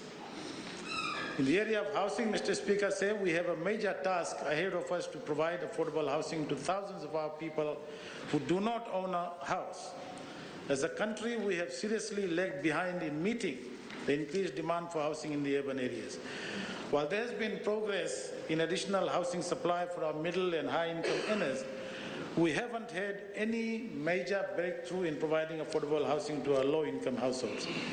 This has led to the increase in informal settlements across our urban areas. To increase the supply of affordable housing units, government had called for a tender for the private sector to develop and build around 3,000 housing units in 5 housing sites, including Napani, Rewanga, Dawilevu, Wanimbuku, and Tawakumbu. This is a public-private partnership project that has been designed with the support of the International Finance Corporation, the private sector arm of the World Bank. We are currently assessing the tender bids and a final decision will be made soon. Mr. Speaker said the Ministry of Housing has been provided a budget of $32.3 million. A funding of $13.5 million is provided for the formalization of informal settlements. This will cater for ongoing projects in Sokoda, Tavela, Field 4, Tore, and commencement of work in Balevanguaya, in Ba, and Bunika in Lambasa. To continue with the first home buyers grants, a budget of $5.5 million is also provided. A total of $7.9 million is provided for capital grants, which will cater for development of the Beikomba bridge to support Housing Authority's residential lot development in Valley Level. Subsidy for public rental board, expansion for the Koroipita model town, and grant to Habitat for Humanity. Sugar industry. Mr. Speaker said the sugar industry continues to play an integral role in our economy, especially in our rural areas. Last year, we paid the highest ever sugarcane price of $91.38 to our farmers. For the 2023 season, the cane price is around $102 per ton and a record in itself. The Ministry of Sugar and Multi-Ethnic Affairs is provided an increased funding of $76.1 million. Of this, $66 million is provided to cater for farm development, to increase cane production, fertilizer and weedicide subsidy, subsidy for cane cartage, upgrade of cane access road, lease premium assistance, drainage, farm mechanization, subsidy for manual harvesting, and a working capital to FSC to repay its Exim Bank of India loan. We are working towards strengthening the Sugarcane Growers Council and making it more democratic so it truly represents the farmers' will and interest. We provided $200,000 for the conduct of the cane growers election and a further $800,000 for the operations of the council. The Sugar Research Institute is provided $1.1 million, while the Sugar Tribunal is provided $400,000. Mr. Speaker, say for multi-ethnic affairs, we are again providing a budget of $5.9 million. Of this, $2.3 million is allocated to promote language, culture, and arts in small community projects. For the construction of gas crematorium in Lambasa, Navua, Lautoka, and Ba, we are allocating $1.2 million in this budget. Agriculture, Mr. Speaker, say, in our first year of office, we provided additional $37.3 million to the Ministry of Agriculture to boost the agriculture economy. This year, again, we are increasing the budget by $6 million to a total of $101.2 million. Given the importance of non-sugar crops and to boost production last year, we introduced a new initiative for weedicide and fertilizer subsidy for farmers for non-sugar crops, which includes rice, dalo, ginger, and cassava. In this budget, we are extending this subsidy to other crops. Mr. Speaker, say aging farmers is also a critical issue which needs attention now. We need to build avenues to train and educate the younger generation to take up farming. To address this issue and provide a platform for agriculture education and training, we are providing $3.1 million capital grant to Navosu Agriculture Technical Institute to construct a new facility that can train an additional 160 young agricultural farmers. We are also providing $330,000 to Tutu Training Center for infrastructural development of existing facilities. Mr. Speaker, say a total of $3 million is allocated to fund the Agriculture Marketing Authority and commercial agriculture development. A total of more than $53 million is provided for the crops and livestock research and extension services to strengthen agriculture productivity. Mr. Speaker, say last year we reviewed the entire dairy industry. This is another disaster left for the coalition government to deal with. In 2023, we imported almost $90 million worth of dairy products for local consumption. To help the local dairy industry, we will continue to support the Fiji Cooperative Dairy Company Limited for dairy extension program and scale up milk production to help reduce imports. A sum of $4 million is allocated. Mr. Speaker, say we are providing $1.5 million for the beef revitalization program to existing and new farmers to strengthen the industry.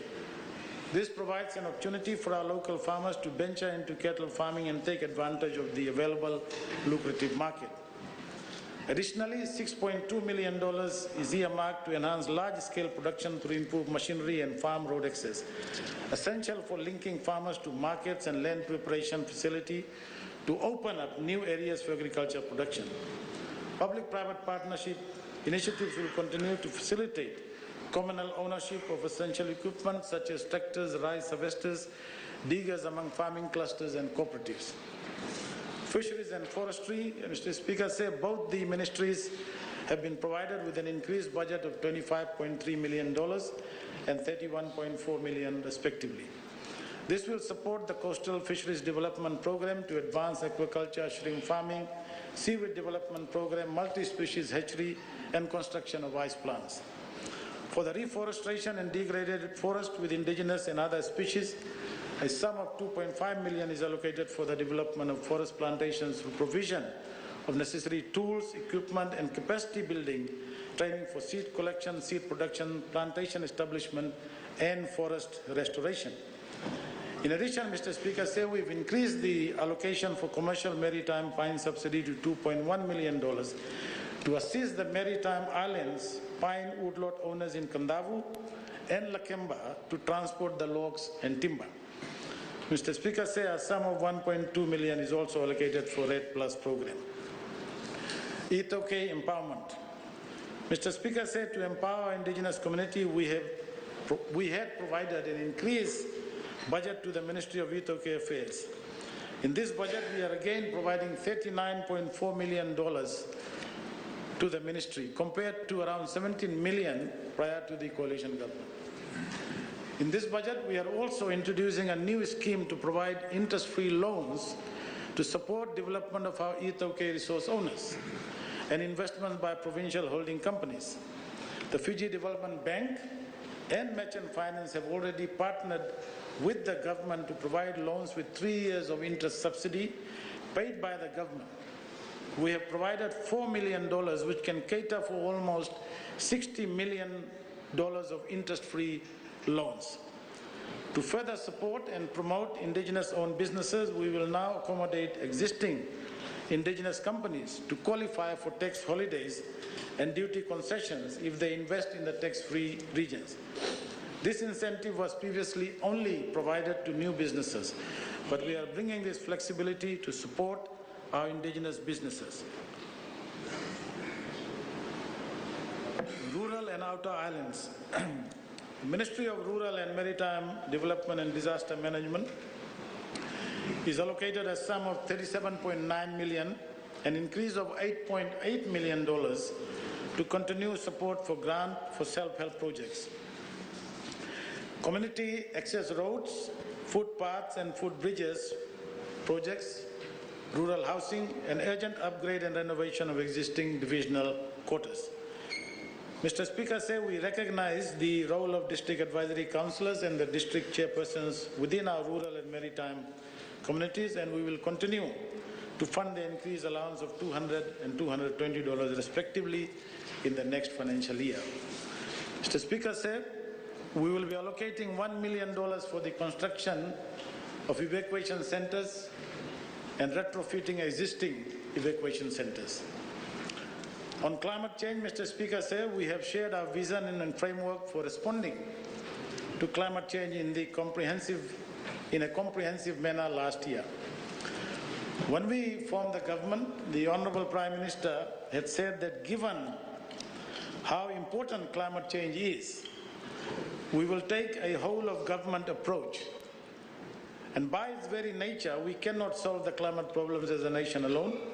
We will need to work as a region and build consensus internationally.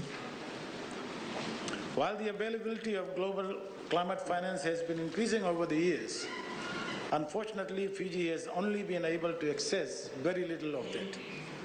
The Ministry of Finance will work closely with the Ministry of Environment and Climate Change to ensure that we are able to access and secure additional climate financing. Mr. Speaker, $9.7 million is allocated to the Ministry of Environment and Climate Change. We have allocated additional $2.7 million for the completion of the Namboro landfill, and $0.5 million is allocated for the implementation of the Climate Change Act. Mr. Speaker, the Ministry of Tourism and Civil Aviation is allocated a sum of $68.8 million in this budget, including the Tourism Fiji grant of $44 million and 13.6 million for the Fiji Tourism Development Program in Renewable. To support and empower tourism MSMEs, we are setting up a pilot tourism MSME fund that will provide assistance up to 15,000 for rural communities to assist in creating an enabling environment for investment and decent employment and sustainable tourism activities.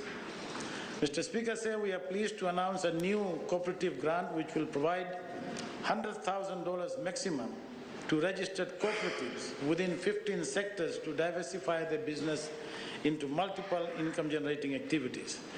The Ministry of Trade and Cooperatives and Small Medium Enterprise overall is allocated a total budget of $106.6 million and will continue to fund new and outstanding film tax rebates, investment in ease of doing business, Digital Fiji, integrated human resource management, trade enhancement program, and Northern Development Program.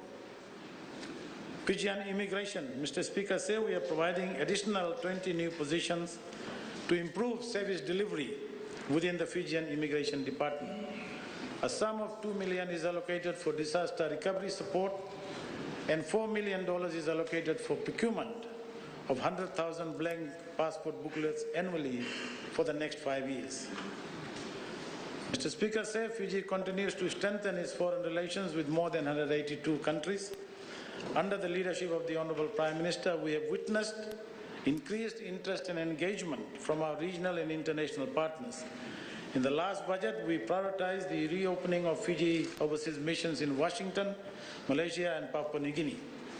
A sum of $43.8 million is allocated to the Ministry of Foreign Affairs to continue to enhance Fiji's diplomatic and international relations, promote Fiji's foreign policy initiatives, advance Fiji's leadership in the global arena and promote regionalism and maintain Fiji as a modern hub of the Pacific. Mr. Speaker, the Ministry of Youth and Sports has provided a budget of $23.4 million. This includes $6.5 million to cater for 24 overseas sporting tours, $4 million to host international tournaments here in Fiji, and $1.9 million for the engagement of overseas coaches, and around $600,000 for the construction of hard courts in Reki, Lautoka and Tavuni. Police reset. Mr. Speaker, we have provided $226.8 million to our police force, an increase of $41.7 million. Mr. Speaker, the government is initiating a full reset of the Fiji police force towards law enforcement. The police reset strategy would broadly include development of a new overarching strategy for the Fiji police force, aimed to modernize the force through right sizing and steering a shift in culture. Mr. Speaker, we are grateful for the support from the Australian government to help build capacity. A new MOU would be established between the Fiji Police Force and the Australian Federal Police. This would offer provisions to embed Australian Federal Police officers within the Fiji Police Force and appointment of a mentor to support the new police commissioner. Mr. Speaker, through this police reset strategy, the coalition government is committed towards building a police force that serves and protects all members of the society with efficiency, fairness, reasonableness, courtesy, respect, and without discrimination or harassment. Fight against drugs. Mr. Speaker, through this budget, we are establishing a narcotics bureau within the Ministry of Home Affairs with a total budget of $2 million. The Narcotics Bureau will focus on law enforcement, investigations, prosecution, intelligence gathering, and conducting awareness in collaboration with key agencies. The Ministry of Home Affairs has also launched the Counter-narcotics Strategy 2023-2028 with a focus on 7 strategic areas including demand reduction, supply reduction, harm reduction, legal reform, data collection, establishment of a drug court, and partnership and international cooperation. For the setup of drug rehabilitation centers in Fiji, we have introduced a tax holiday of 13 years, including duty-free importation of capital goods required for the establishment of the center. We are also going to provide a full tax deduction for businesses that donate to any drug rehabilitation center. While we encourage non-governmental organizations, the government is also exploring options for the setup of such centers. Mr. Speaker said the Republic of Fiji military forces plays an important role in ensuring the safety and security of our nation and supports international peacekeeping. RFMF is allocated a sum of 169.6 million in this budget, including peacekeeping operations. Independent institutions, Mr. Speaker, say a total budget of 131.3 million is provided. An independent and a well-resourced judiciary is critical for any well-functioning democracy. We are providing 52.1 million to the judiciary, an increase of $2 million. Fijian Parliament is allocated a sum of 18.2 million, an increase of 1.9 million. The DPP's office is provided an increased budget of 8.1 million. The Office of the Auditor General is provided 6.9 million. We have beefed up the budget for the Electoral Commission to around 565,000, while 7.4 million is provided to the Fijian Elections Office. A funding of 10.5 million has been provided to FICAC. The Legal Aid Commission is provided a budget of 11.9 million. We have also re-established the Fiji Law Reform Commission with a budget of around 600,000. Mr. Speaker said the Ministry of Finance is provided a total budget of 96.9 million, including an increased grant of 55 million to the Fiji Revenue Customs Service. We have increased the grant for FRCS by an additional 10 million to better resource our tax agency to beef up tax compliance and improve tax administration. Mr. Speaker says, as I had mentioned earlier, the government's Financial Management Information System, FIMIS, will go live on 1st August 2024.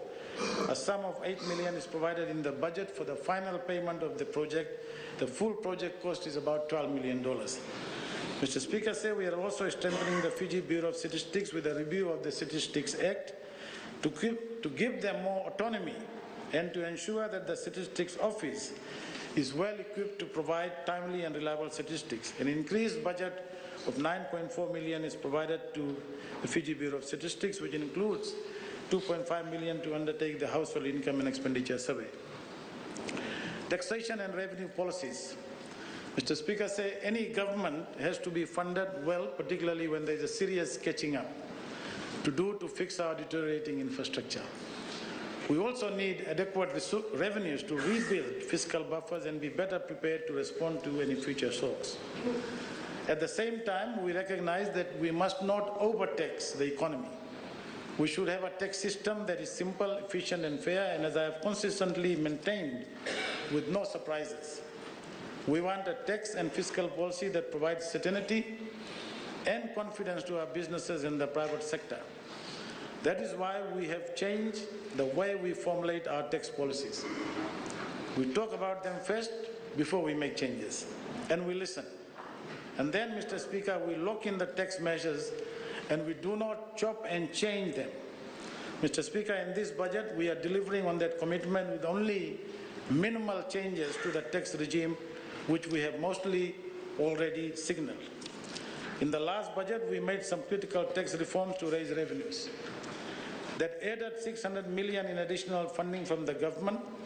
We increased corporate tax. We gradually raised the departure tax, still lower than $200 before the pandemic, and promised that we would not bring back the inefficient and unfair EKL and STT taxes. Mr. Speaker, we also introduced a 3% duty on the importation of raw materials in the last budget. However, we received some major objections to this from local manufacturers. We have listened carefully to these objections. We have to accept that while some manufacturers are not particularly impacted by this change and are in a position to bear this duty, many others, particularly those who compete in export markets, are mostly affected. So while this is not a perfect solution, particularly in terms of the impact on government revenues, we are removing that 3% duty in this budget. Where is the penalty? Similarly, in the last budget, we had indicated that we plan to introduce a dividend tax, both as a means of achieving equity between taxpayers and to raise revenue. We had aired this possibility in a number of public forums over the last year. We have carefully listened to the opposing views, and after carefully weighing the potential revenue gain from this tax against the arguments raised we have decided not to implement the dividend tax. Mr. Speaker, as a pandemic measure, the departure tax was reduced from $200 to $100, while specific tourism taxes like STT and EKL were abolished. In the last budget, departure tax was increased from 100 to 140. Given the industry is in a much better position now, the departure tax will increase from 140 to 170, effective from 1st August 2024, and will return to the pre-pandemic rate of 200 from 1st August 2025. Effective from 1st August 2024, the transit hours for departure tax exemption will reduce from 96 hours to 48 hours, equivalent to 2 days. At inception, the transit hours for departure tax exemption was 12 hours and later increased to 96 hours. For our hotel incentives, we are extending the slip tax holiday to investors who acquire existing hotels and undertake renovations and refurbishments of more than $50 million. This will support major investments like Crown Plaza and Wananabu Resort. At a time when we need more capacity in the tourism sector, we encourage investors to take advantage of this. In addition, the standard allowance for renovations and extension of hotels will be reduced from 50% to 25%, similar to pre-COVID levels. To support construction and bring down building costs, the fiscal duty on prefabricated buildings will reduce from 32% to 5%, while fiscal duty on steel structures or articles of iron will be maintained at 5%. Excise taxes on alcohol and tobacco products will increase by 5%. The water resource tax will increase from 1 cent per litre to 5 cents per litre for producers who extract between 0 to less than 10 million litres per month. The rate for producers extracting over 10 million litres per month remains unchanged at 19.5 cents per litre, which was increased from 18 cents per litre in the last budget. A 200% deduction will be allowable for donations over 10,000 towards the 2030 Pacific Games. Similar to the tax incentive provided to Fijian Drua, a 13-year tax holiday, duty concessions on imported sports equipment and 200% tax deduction will be extended to Fiji National Rugby League. Mr. Speaker, I take this opportunity to thank our development partners who have supported Fiji over the last couple of years. In particular, I wish to highlight the significant support that the Government of Australia has rendered to Fiji through its comprehensive development aid program and in particular through budget support. It has importantly supported Fiji undertake and accelerate substantial reforms in the range of areas. Australia has provided Fiji in excess of $450 million in budget support over the last 5 years. A substantial commitment, Mr. Speaker, by Australia. This has formed a critical basis of stability in sustainably financing our budget deficits and accelerating the development priorities of Fiji. I want to, Mr. Speaker, take this opportunity to especially thank His Excellency the Australian High Commissioner, Ewan MacDonald, and his team at the High Commission for the incredible partnership we have established, especially since we came into government last year. Australia's credible development program has supported Fiji in numerous areas of mutual interest, aided by technical assistance and financing. We look forward to continuing to strengthen our cooperation and engagement in this space and enhancing our Buvale partnership. Mr. Speaker, I have just laid out the coalition government's initiative for the forthcoming financial year. We may not have been able to fulfill the wishes and aspirations of everyone, but we have done the best we can within the resources we have. As I have tried to emphasize, we must continue with what I call the unglamorous but necessary work of stabilizing government debt and positioning our public resources for better uses in future. Building trust and confidence in government is a critical priority for us in the fiscal year. That is why we have recognized the value of our public servants and increased their pay to retain the skills that government needs. We have taken responsibility, Mr. Speaker, say, for past injustices to pensioners and mine workers. We continue to take responsibility for our predecessors' mistakes with USP. Mr. Speaker, say, where the business and investment community is concerned, we have kept our promise of transparency and consistency in tax policy, signaling our intentions early, listening to their arguments, and ensuring no surprises.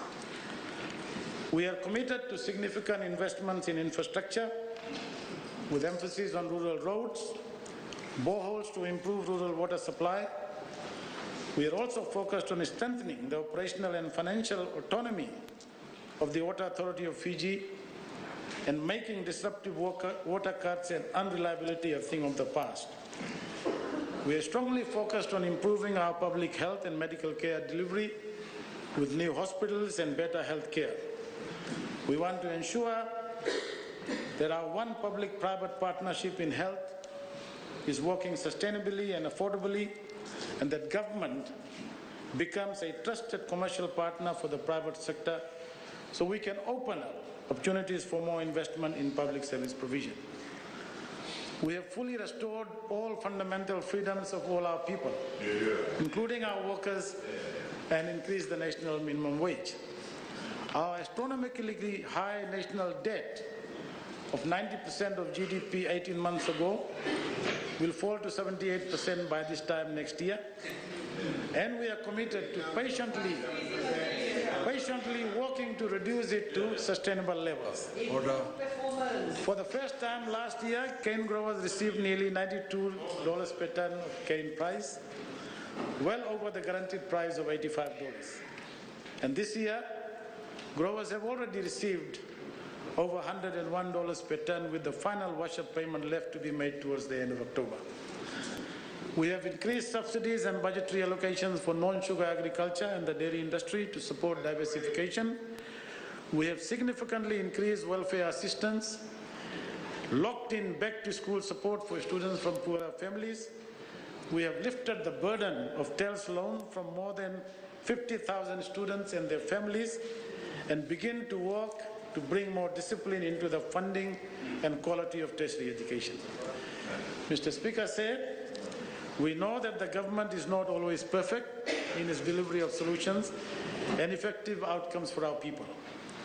But our commitment to the people of Fiji and our government's commitment to the people of Fiji is that we will continue to listen.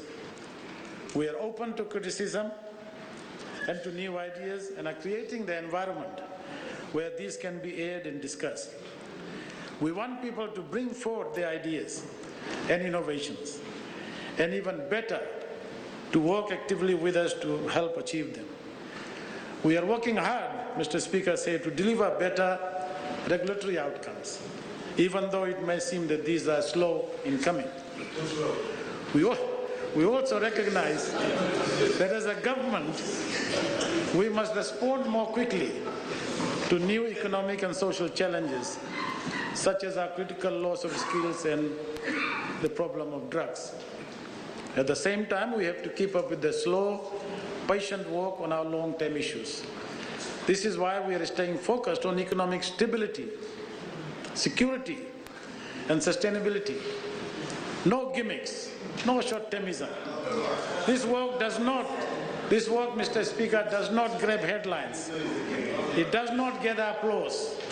It is about patiently building foundations for the future, ensuring certainty of economic policy, and sharing our plans in the most transparent way, so that all of us know government's economic direction of travel and can plan around it, contribute to the debate, and contribute to the solutions. This is democracy in action, Mr. Speaker. Just as important as it is using democratic mechanisms to improve economic outcome for all of us. Those concluding remarks. 2024-2025 appropriation bill to Parliament, and I do so with the concurrence of Cabinet. Vinakavakalevu, Dhanyavad, and thank you. May God bless Fiji.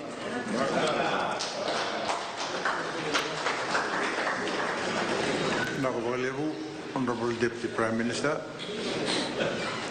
Secretary General. A bill for an act to appropriate a sum of $3,955,819,479 for the ordinary services of government for the year ending 31 July 2025, Bill number 7 of 2024. Honourable members, in accordance with Standing Orders 84, Clause 1, the 2024 to 2025 Appropriation Bill 2024 has now been read for the first time. And in accordance with Standing Orders 99, Clause 3, the Appropriation Bill will now be listed on the order paper for the second reading on Monday, the 8th of July, 2024. Thank you, Honourable members, and we will move on. Secretary General. The Honourable Deputy Prime Minister and Minister for Finance to move consequential bills under Standing Order 51. Now call upon the Deputy Prime Minister and Minister for Finance and Strategic Planning, National Development and Statistics, the Honourable Professor Biman Prasad, to move his motion. The floor is yours, sir. Mr.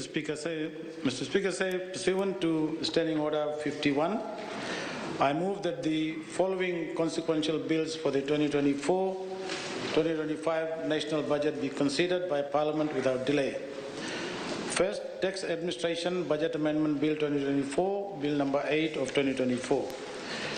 Income Tax Budget Amendment Bill 2024, Bill number 9 of 2024. 3. Value-Added Tax Budget Amendment Bill 2024, Bill number 10 of 2024. 4. Customs Budget Amendment Bill 2024, Bill number 11 of 2024. 5. Customs Tariff Budget Amendment Bill 2024, Bill number 12 of 2024. 6. Excise Budget Amendment Bill 2024, Bill number 13 of 2024. 7. Airport Departure Tax Budget Amendment Bill 2024, Bill number 14 of 2024. 8. Fiji National Provident Fund Budget Amendment Bill 2024, Bill number 15 of 2024. And 9. Treasury Scholarship and Loans Budget Amendment Bill 2024, Bill number 16 of 2024.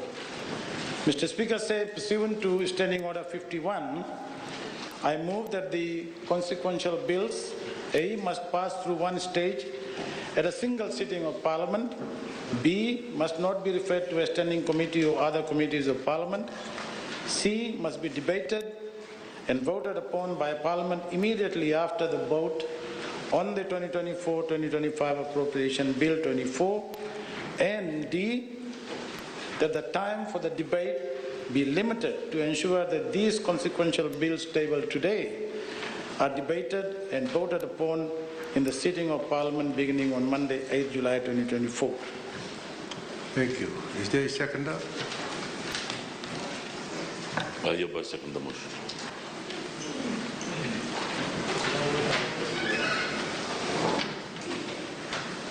Honourable members, the floor is now open for debate on the motion.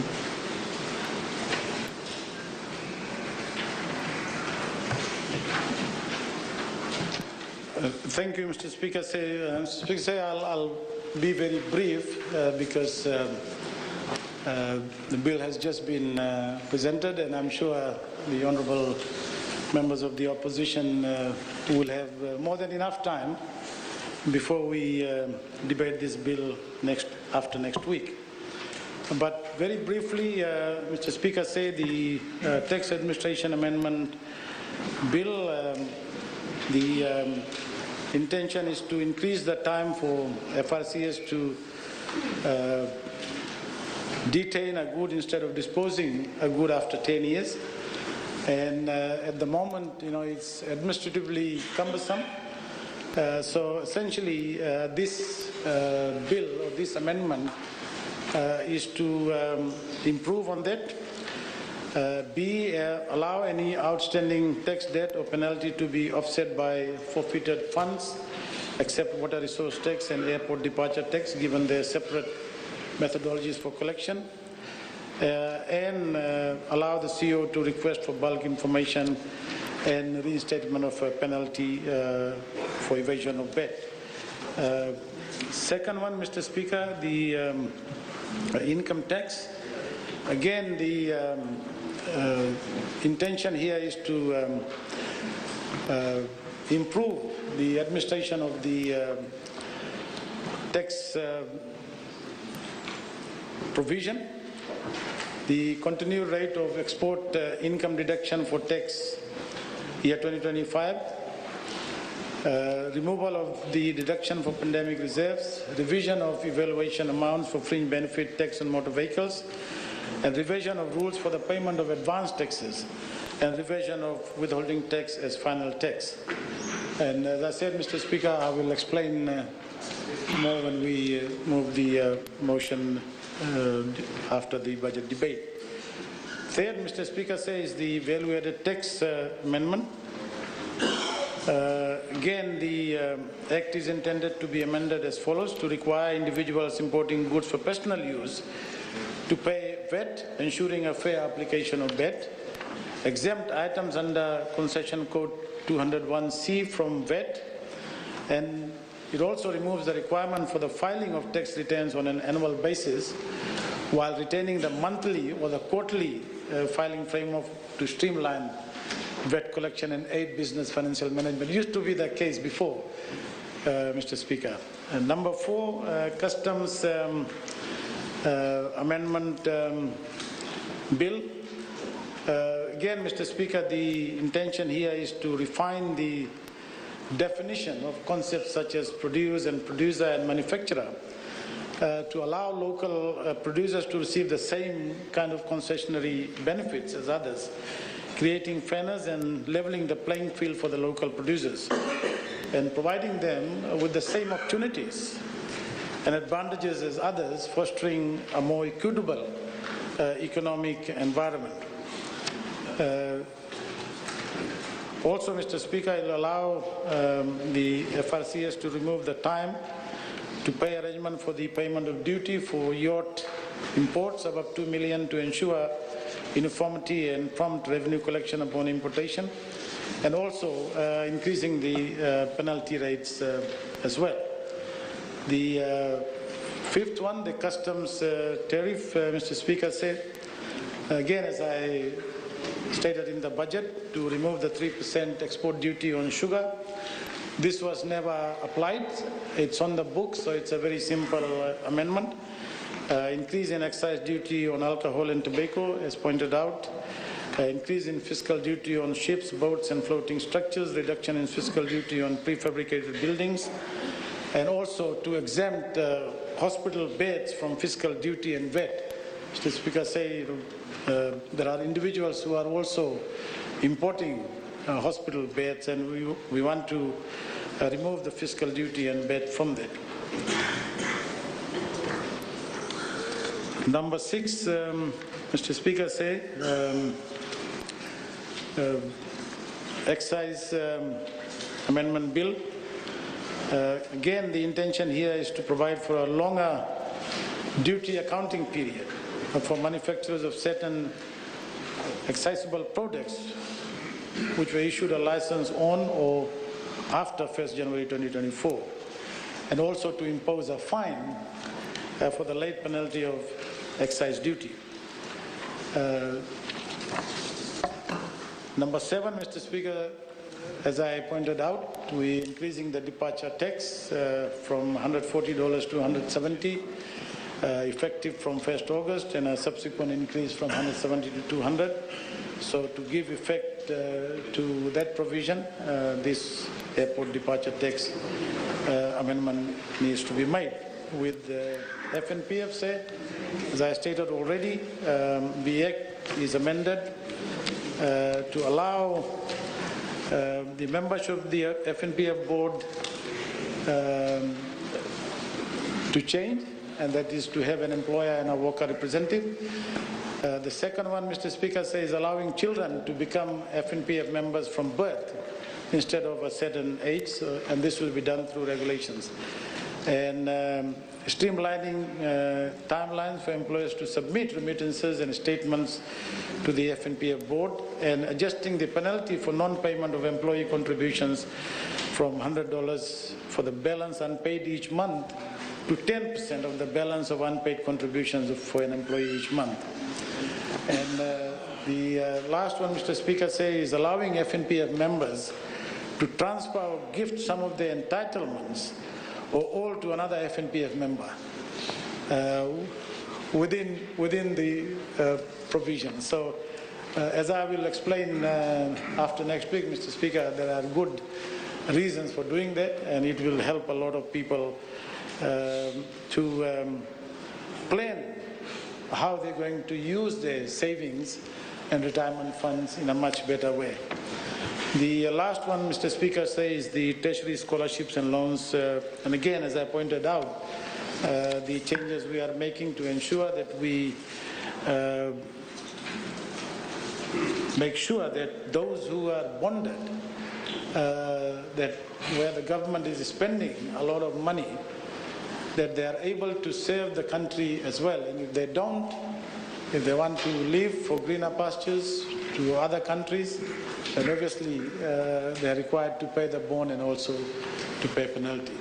Because the government, Mr. Speaker, says is spending a lot of money, as you heard already, you know, the volume of funds that goes there and the number of people who actually benefit from the new scheme, and we want to make sure that the government, the taxpayers and the country also gets the benefit. So to effect those provisions, Treasury Scholarships and Loan Service Amendment Bill is introduced. Thank you, Mr. Speaker. Sir. Thank you. The floor is now open for debate, honourable members. And if there's no offer to debate, and then the floor is given to the Deputy Prime Minister for his reply, if any. Do you have a reply? Thank you, Mr. Speaker. Sir. I have nothing more to add to that. Thank you. And Parliament will now vote, and the question is, pursuant to Standing Orders 51, that the following consequential bills for the 2024-2025 national budget be considered by Parliament without delay. 1, the Tax Administration, that is the Budget Amendment Bill 2024, Bill number 8 of 2024, and 2, the Income Tax Budget Amendment Bill 2024, or Bill number 9 of 2024, 3, the Value-Added Tax Budget Amendment Bill 2024, or Bill number 10 of 2024, the Customs Budget Amendment Bill 2024, or Bill number 11 of 2024, the Customs Tariff Budget Amendment Bill 2024, and which is Bill number 12 of 2024, the Excise Budget Amendment Bill 2024, which is Bill number 13 of 2024, and 7, the Airport Departure Tax Budget Amendment Bill 2024, which is Bill 14 of 2024, and 8, the Fiji National Provident Fund Budget Amendment Bill 2024, which is Bill number 15 of 2024, and 9, the Tertiary Scholarship and Loans Budget Amendment Bill of 2024, which is Bill number 16 of 2024. And pursuant to Standing Orders 51, that the consequential bills A must pass through one stage at a single sitting of Parliament, B must not be referred to a standing committee or other committees of Parliament, and C must be debated and voted upon by Parliament immediately after the vote on 2024-2025 Appropriation Bill 2024, And D, that the time for the debate, I hope you'll take note of this, honourable members, the time for debate be limited. We are relying on your forbearance here to ensure that these consequential bills are tabled today, are debated and voted upon in the sitting of Parliament beginning on Monday the 8th of July 2024. Does any member oppose the motion? As no member opposes, the motion is agreed to unanimously. Secretary General. Adjournment. Honourable members, I now call on the Leader of Government in Parliament, the Honourable Filipe Tissoau, to move the adjournment motion. Mr. Speaker, I move that Parliament adjourns until Monday, 8th July 2024 at 9:30 a.m. Is there a seconder? I second the motion, Honourable Speaker. Parliament will now vote, and the question is that Parliament adjourns until Monday, the 8th of July 2024 at 9:30 a.m. Does any member oppose? Since no member opposes, the motion is agreed to unanimously. Honourable members and our distinguished guests who are in the gallery today, that brings us to the end of our sitting today. I trust that all honourable members will utilise the coming week to prepare well for the budget debate week. On that note, I thank the Deputy Prime Minister and Minister for Finance and Strategic Planning, National Development and Statistics, the Honourable Professor Biman Prasad, for delivering the National Budget Address. And I thank all honourable members for your forbearance, and I thank all our invited guests in the gallery and those watching the live proceedings. At this juncture, I extend an invitation to all our invited guests in the gallery to join the honourable members in the big committee room for refreshments. Thank you, and Parliament will now adjourn until Monday, the 8th of July 2024 at 9:30 a.m.